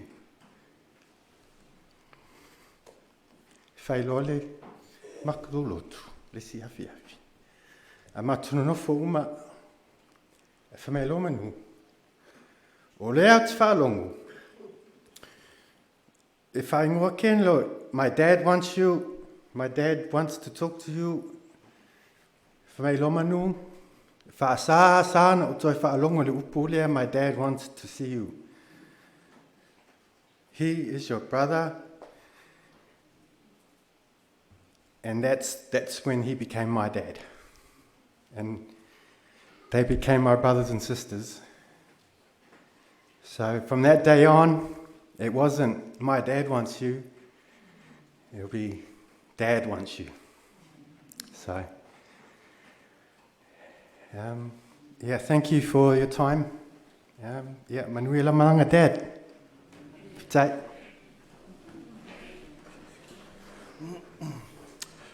Yeah, talo falava, alo uingo, Charles Aliva. My mum and dad, my father is Fale and my mother is Jackie, and unfortunately they could not be here tonight, so my dad texts me, then my mother and my wife text me to come here and say something on behalf of them. I'd like to acknowledge our ministers and the church, all our families and friends who have travelled afar.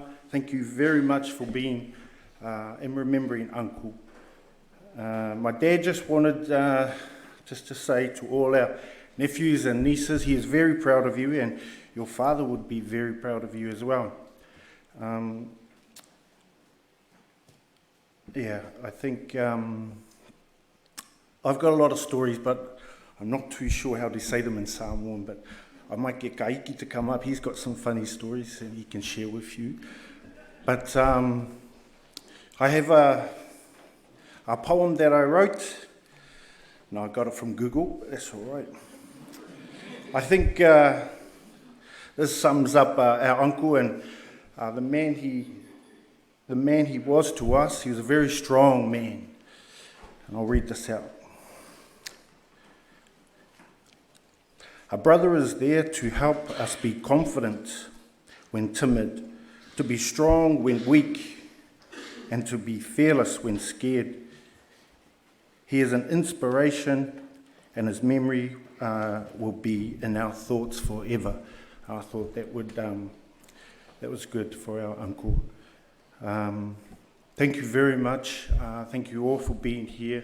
To my cousins especially, I know this week has been really hard for us, but we're almost there, and we'll send our pa, our dad, our uncle, and our husband off. Thank you very much. Te lava.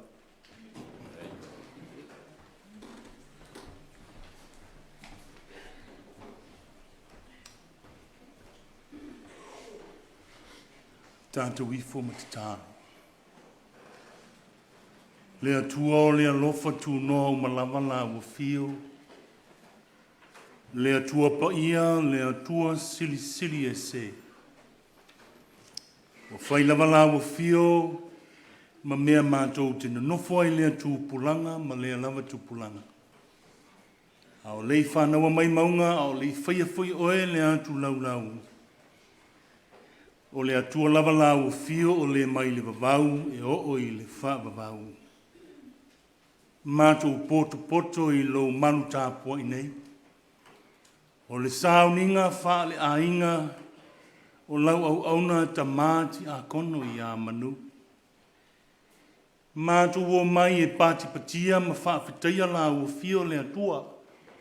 Ona o lau mea lofa tā ua le tamane. Sa e foa i le mafutanga ma le tina. O le whanau ma aina. Ai meise o le kalesia. Le atua le ala leo lo mātou whai mai. Se i o mātou o mai e vivi ma whawhitai i la ufio. Ono o le tangata na e foa i mai. Ma le tangata ua e ave seina. Ma la mātou te talo i a wha manuina lo lau suafa pa ia.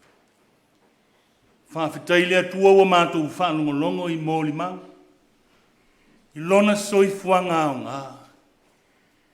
Lau au auna sa e fō ina i le nei o langa. Mātou whanongolongo ma le loto maua lalo. I le whaau ngā ina e tautua i le aina. E tautua i lau e kālesia. Ma le soifua na ofu atu. Ina ia manuia nisi tangata. E ale i ngā luenga sa i ati na ina. Le atua o le anganga lea. O le anganga o le whawhitai. Whawhitai i e ua malanga ma mau mai ma e ua mātou poto i le mea nei. Se i o mātou nuti mea whantasia o le anganga lea. O le anganga e whawhitai i la ufio. A waolo mātou i unga lea. E a mata i la ufio. Mātou te toi foi atu foi e mafuta whaatasi ma la ufio. Whawhitai i awa noa wa e sauni. Ai meso le kālesia sa au na ai ma wha ngā e lona tangata o ngā. O le ngā ruenga ina ia fo'i ai se vi inga I lau lava fio le atua. Mātou mafau I lona soifuanga ma lona olanga. Mātou mafau fo I au fionga. Se manu whapenei wa e sahau noa le au no le leie ma le whamaoni. Ina e uru fale mai ai le fia o lori. Tautai ai. A wasa e ngā lue ma le whamaoni. O au ngā ruenga e muli atu fo I a te oe. Whawhitai sili ono I Yesu ke riso. Le ali o le ola malona soifua na sasa mai, na ofo mai, ma liuti ngā, toe soifua a o le awa noa le na o le tangata whaatua ma le tangata talitonu. E mafuta whaatasi ma lawa fio pe a whai. Ma tou te whaatua ma talitonu I lona maliu ma lona toe soifua. Ia mātou la ngona ina lo mātou salamoa I se maanga sala. Whamania le nei a fia. Whamawhana ina le tina whanoa. Le whanau o ainga, lau auna ma le kāle sia nei.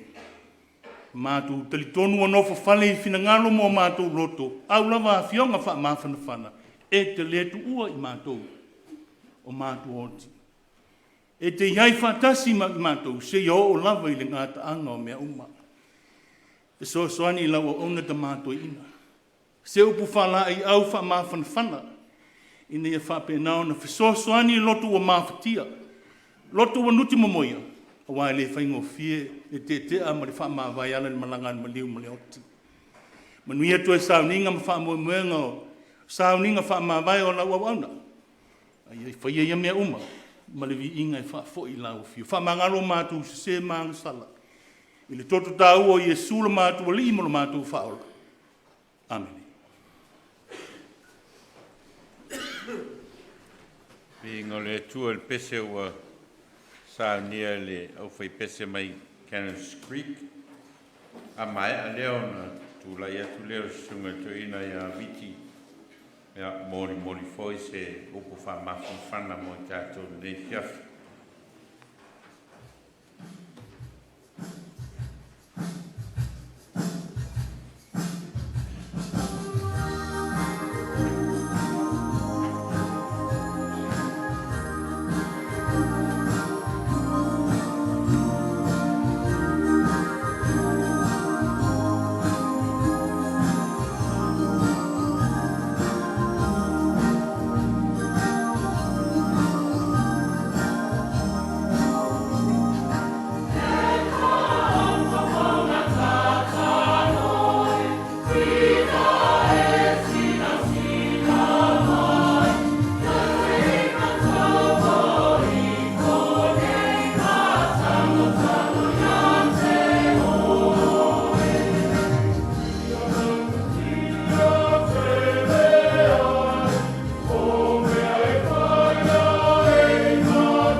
saula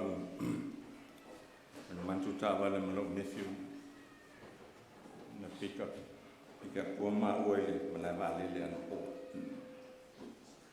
mele o nephew Manu lai faile maliwo tanto olot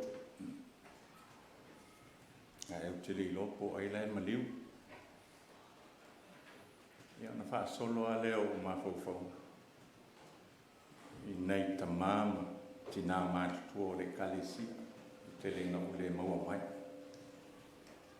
sa tasi ala o manatu se tasi a o toi utai o le kalisi le o maliu ya no ma ole tala ne ya le ana fa mo i lava la tala ni tamaya manu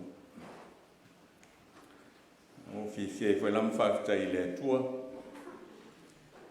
ya wa o mo mai ma ola no e fa ma bai lo na tino maliwa e wi ai na le ba ai mai silsila mai ya ono te sineu te masa militino ma nuti mea fates te usanga i tele o ngā lulu e fo ili ne au lotu so se au lotu la i te tau ana i eise to tasi po se to lua tangata fo i e tangata fa le to nunga o la lotu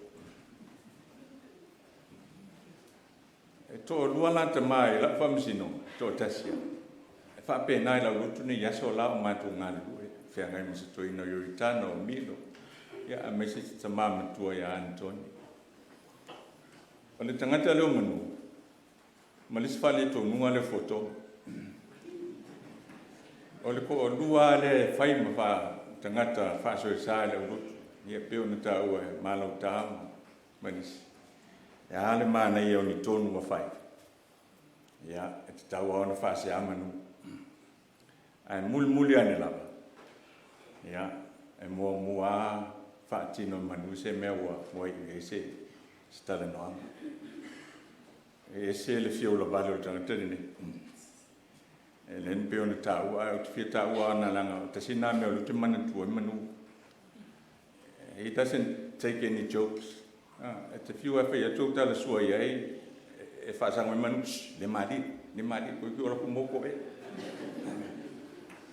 he doesn't take any jokes. Ya, o se tangata se te sa fiona wi. Ma to te mulmuli ana o felo e manu. A so e fuo te mino so fono to ai malu. Ya, po lima tau sanga po ono tau sanga talwai. Ya to fiale am fa so ma le Tiakono. Ya, se tangata wa fulana. Nana tau tua i le tua. Me foi le sele au ngo fie yo au fai ngā luenga. E fai ni la au ni maliwo ni tanga te whape. Wa e tau le tu ma o ase tala. Wa le tele tonu. Tanga te whape ne wai le vau nei du mo le tu. Le vau na whata le tali mailo na matai. Ya, na te whapale. Tau i man pale le ola. Ya pale o Sauniga le tua mo la to e fa maoni tau tua ya te ia malo manu ya tau te ya la wa unanga ma la tau tua ya o le wa ave talo tu foi langa ali tam fainga ya wa ilonga foi ya ngaduenga malau unanga sa fai tanto e kale senei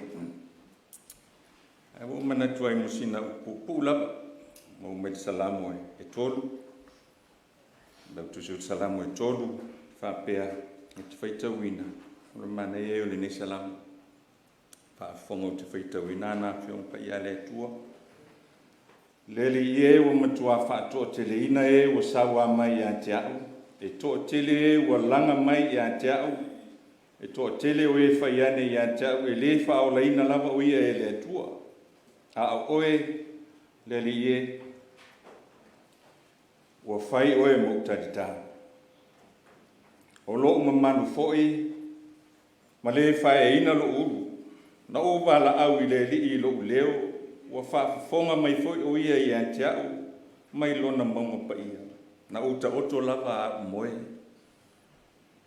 Ua o moe, ona o wala. A wā lango ina au e leli. O te le fefe, i le mano o tangata, o e si o mai i ante au, leli i ewa e tu lai mai.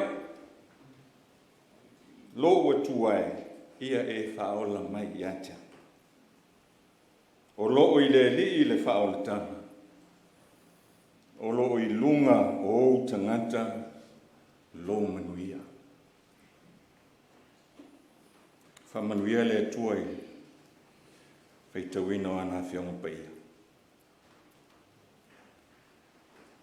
O le salamo o a wenga ma le tangitu, ala o ona o tāwita. Wa langi whaapese ma fofola atu i luma o le atua, ona langona ti ngā, o lona whaanoanoa, o lona fefe, o lona le mautinoa. Ua manino mai ai, o le pese tangi a le tupu, lo ua li ie, ai sea, ua matua whaatoa te le ina, ua si o mia au e o fili, o le iloa, o whea usuru iai. Malama le leile nei au fia i talalau iloa. Tuli anga e saulo o tāwita au sola, lafi solo. Iona fili, lafi le ana. Lafi le ai, uma le ai sola i le ngole maunga. O le tuafa ma me whapena. Fa me fui mana tō nisi au whaitau tuspa ia. I de te tauna whapea o se salamo o awena. Yanga nao le lua au i whai upu. O lai pe e tangi ai ma ai o i ai tāwita. Alo langona o lo manine. Na mata i le tangi. Na mata le ai oi ma le sulu whai ma le whaatonga. Ai muli ane i na ua whaasolo mali e melana pese. Ua leo tele mai ai lona mauti noa. Ua leo tele mai ai lona toa. Lona mawhanawhana. Ma lona lotu tele. Ai sea. Ua i lo manino ai tāwita. E le ai ai si me sulu iai. Wa umatua i ngā sola. Wa umatua i ngā lafi. A lai tuli mai ai. Tuli mai pea. Whai mai pea. Sawa mai pea. Ma tau ma whai e whao o le oti. O le whetu. Pai mai ele whao lai nā ia e le tua.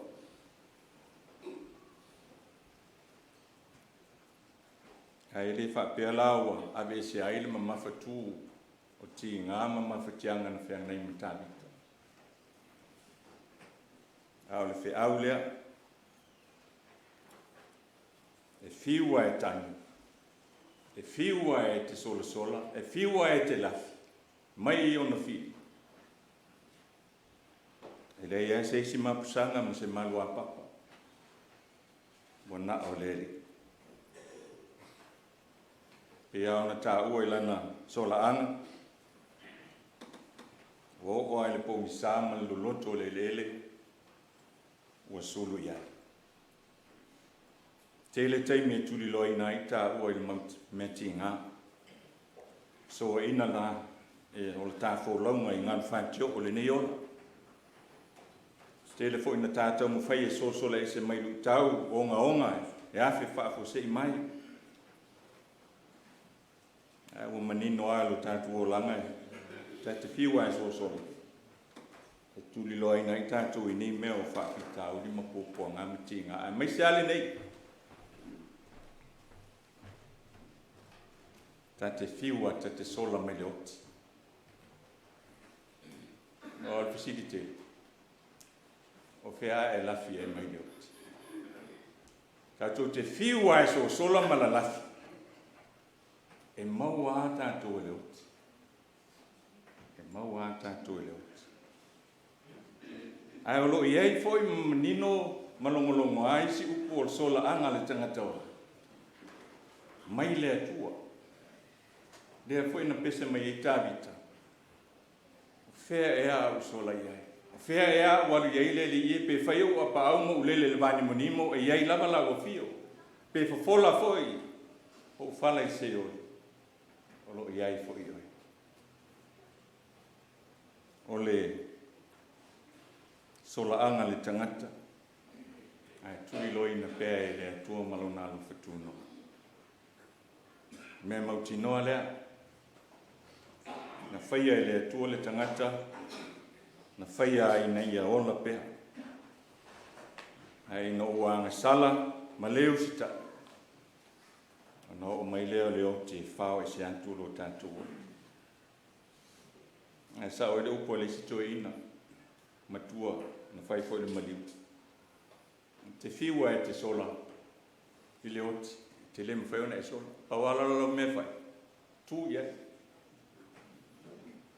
Tu iai. Tu malo mauti noa. Tu iai malo mauti noa. Oti. Se u te le whewhe iara. Wale eiso tui. Wale eiso man malo. No whea la e agia. Na ngona na le au mai e tāwita. Le ana whai wa iala na pese. O loo i le tua le whao le tana. O loo i le manuia lungo le. O loo ola. Loo oti o loo manuia lea. E o la la apostoli. Ai o loo ola o i le li lea. Se le ma le whana. Ma le aina. Ia. O tātu te so solo ma le oti. Tātou talia. Tātou talia. Tu iai. Tātou tu iai. E sea. Nā koe o le toi isi si e te tauna ila. E le toi isi si te tauna whewhe. Nā ngā tua iai Jesu. O tātou le ina tū lava iai. Ti ngāna ha whewhe mai maulangia mai ma amusia. E na sa vali lava ma fio lo tātou li. I lunga o le sātaura. Na o tile si whawhine talavo, le matua tele. O mailona tino, tuno le whale saune mo lawe whanmaliu. O tāpuni le pusa. Maliu Samoa. Tu whalae, tuno whale tari mālo, whale le tātou Samoa lai tau toi, tino maliu tina. Ia no mailona tua ngane, ia ua amo le pusa. Ia ma ave I whafo la sauni. E wa iti la po o le whale. Ua so na mate le telefo I lale o tua ngane o le whawhini. Ua teia I le pusa I le pou. Te teila I ngai whalonga. Oe, o lai oi mai tangata I tono le pusa. E te tala atu le pusa. O toi te I mai le whatu o le whawhini. O toi olan mani. Aia, e tasi le tausanga, toi ola mai ele whawhini. O na toi maliu le. O toi pe fo le whatu o le whawhini. Toi sau fo le solo o lauria e vi tua ngane aia e ta. O si whawhini. Nga apan tua ngane nei le pusa o le asi. Ai whono me mal tō bol whawhini. So le, wa ai le pou. Wa ai le pou I koe ola mai hulka mai kainga o leo la uma kua pouvi ma umaku. I e konga I koe kei mai fo. Le pou le na toi te I mai eile oti. Le pou tu tasi le na tu kale varia. Na teia ai le oti. Le ana toi soi fo mai Jesu Keriso. Le pou le na taula e eile tātou vai. Sa tauro Jesu na teia mawhatu I lalo ele maliu male oti. Le ana toi tu lai mai eilo tātou whawala. Tātou mau ele ola. Au tātou te whanua noa. Se le man whanau. Ia la motusia. Ai o le vave ona tātou te lia o le oti. E ala le mauti noa. o la i lisi o lai, i luma atu. I fo i lisi aso tātou te toi whei loa ia. Ia, malo tātou te mānei. Pau au le whi au, wha manatu pēr lau whai ngaruena. Tā pena pena. Tā pena pena i tātou mō tātou fu i aso. O leo langa le nei, tuina mai e le tua. Sauni ai lau malanga. Tā pena pena ai, le oa. Savalia le nei tau sang fōu. Ia, le pule whaitalia le tua o toi fō ai. Mai e ia wanoa mo i tātou. Ia, o a mea, o a la tātou mea le a whai. I nei a wanoa e tu mai pēr e le tua. Let us prepare ourselves. We've been given so many chances by God. Prepare ourselves for the next life. Manu has left us with our prayers and our faith that we shall meet him again. But for us who are still living, let us continue to serve our Lord in any possible way, opportunity, so when our time comes, when death comes knocking, we may stand firm and say, all right, death, come on then, bring it on. With faith in God, we can do that. We cannot run away from death. Where? Where can we hide from death? Nowhere. The psalmist was so confident and so faithful in the Lord that he was not afraid. He cried, he was full of pain. He went to the Lord after hiding and running away from his enemies. But at the end, he admitted to himself, where am I to go? Where am I to go? Where am I to hide? He turned to God. His only salvation, his only shield, his only hope when death comes knocking. Ja, whaalot te leine tātou e le atua, se whoi le kāle si pele, ja, tātou tua e le tamanei, ja, me se whoi o sele ma whanau ma ainga na lua, ja, me se whoi o ilatou lo tangi mai ala ma whaafonga mai mata mai. Ja, tātou lotu te tele, ja, tātou maua le mauti noa ma le whātua tua ola, ja, tātou te tutu ai ma whai ai, tātou tali atu i leoti, ma le whātua tua i le atua. Ia manuia o no Iesu.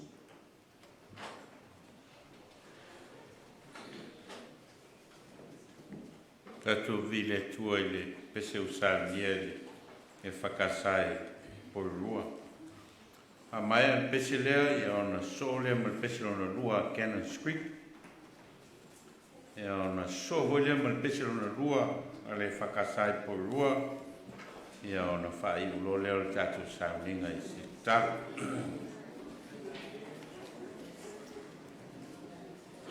Leo so whakase a malkako whinga leo i.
wāle tātou whai ngā leo pese a lo manu.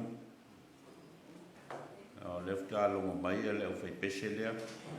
Ia sumai loa leo whai pese lea tātou ainga.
Oh.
Vingo Sauniga le o foi pese mai Cannon Street e ona sole ma le pese mai le no foi pese Porirua ona fai wai leo le tatu Sauniga.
tina male no whaalo.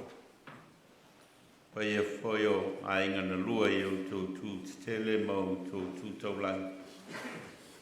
E au momoli le tātou tāpo inga whale a inga i le nei whiawhi. Tātou whalongolongo whoi mōri mau o le soi whuanga o le tamai a manu. O le au ona le atua na i tofi whaiva mtiu te mga ruenga le ngata i tono a inga e whapea whoi o lana e kalesia. Tātou whalongolongo whoi i le whe au mai le atua mo i tātou. Taimi whapenei ia le lava wa uma o na asa e o tātou ali whaola. Ia ti ngao le oti, malu i tau o le oti mo i tātou. Ua toi tū mai le oti maltunga mau a bea. Ia ma whe au mauti noa mo i tātou. Ua Sauniga i le atua. Le malo whawawau mo e whatuatua ma te tonu i a te ia. Le tonu o mawhito tonga i nei whiawhi.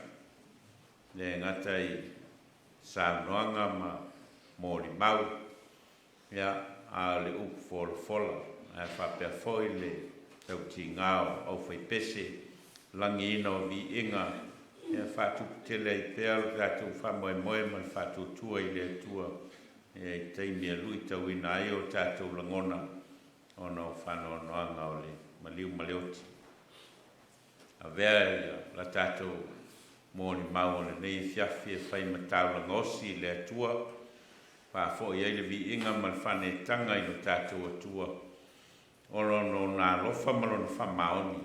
I le soi fua na ia ofo i na mai e ala i le tangata ta mai a manu. E ala i tāleni, e ala i au ngā, e ala i le poto ma le atamai, e ala i tō whinga, tō whiai o ia. Ma lana whati nonga i le neira o langi. Le u whamanama i le tua na whiau. Ia, pe ia whai matau na osi e le tātou ainga. Mai se o le tina ma le whanau ma le pa ia i ainga na lua. Le soi fua tau tua, ia ma le ola whao ngā ina o le tamaa o manu. Pai alfitalenga i sui o le so. Uma o noutu whaia o ia mea. Ia o na tātou whapeane lea o na lea o ngā i tātou. Nea se au ngā le tamai a manu. Tātou te o lava ma le lea ato toa i luma o le atua. O i tātou lava o tangata lea o ngā. A whai ua whao ngā ina ma tau wa ngā ina i tātou e le atua. Nei lalo langi tātou te o lai. Whai lea mawi inga o le tua. Ia whamanuia le tua i te o le tina se stina ma le whanau.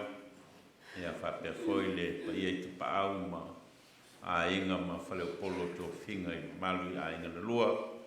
Ia mai e mātua se i o lava i tātou whanauiti. Wha mawhan whanaina foi le tua le urotu ma le kalesia i Porirua nei. Ia ono se sa matu tau tuli whatasi mil tino whatasi il whiau mal ngā wenga le atua. Leo whamanawa ina i le atua ana whiau ma ngā wenga. Whamanuia le atua pe a whai e toi tā peatu le au whia o tātou mafu whatasi.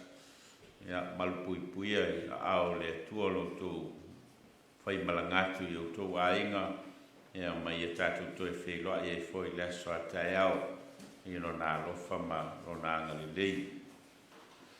Toi Sauniga o te mao manu o tae au li tau le se fulu li tae au. I nei, ia o nā mapo atu waile o le oli o le sanga. Ia i le whaniu maliu i. E le ino whanu maliu. Oi?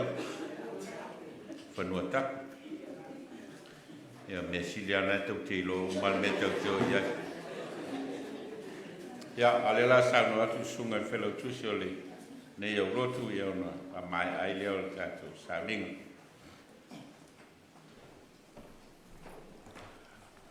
O te manatu e le eisi e tue vivi tā mai le atu maniu pe tu masoa.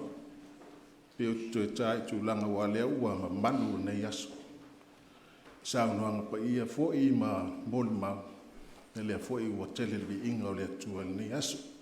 Ta tonu fo le nganga wa mawhatotonga fo'i lau whaafonga e mas fo'i ainga ina nei wha moe ai o tulai ma le ava ma le whaaloalo e wa ilo leo whai msui November vai la au ma le whatua ia penina whapele kalesia e wa la au ma le whaaloalo atuai i pa ia lau whai ngaluenga su lau sunga tu in whaatonu whapea lo tu o waa papia foi pa ia i ainga nganulua e mese paolo ma i tu taulani tatu i puti pia mai e Sauniga ina nei a fiafi e tali ai le sua ia mau fues whamarastino ia wa foi fuafuanga o toe i le aso tatu tuma ia o wala watu le ma le whaaloalo whaafitai nei tu vesilia nisi o tātou po ai le whai whaau na launga. Ia, mo loutou silafia o sunga ia a viti e tuale ia o se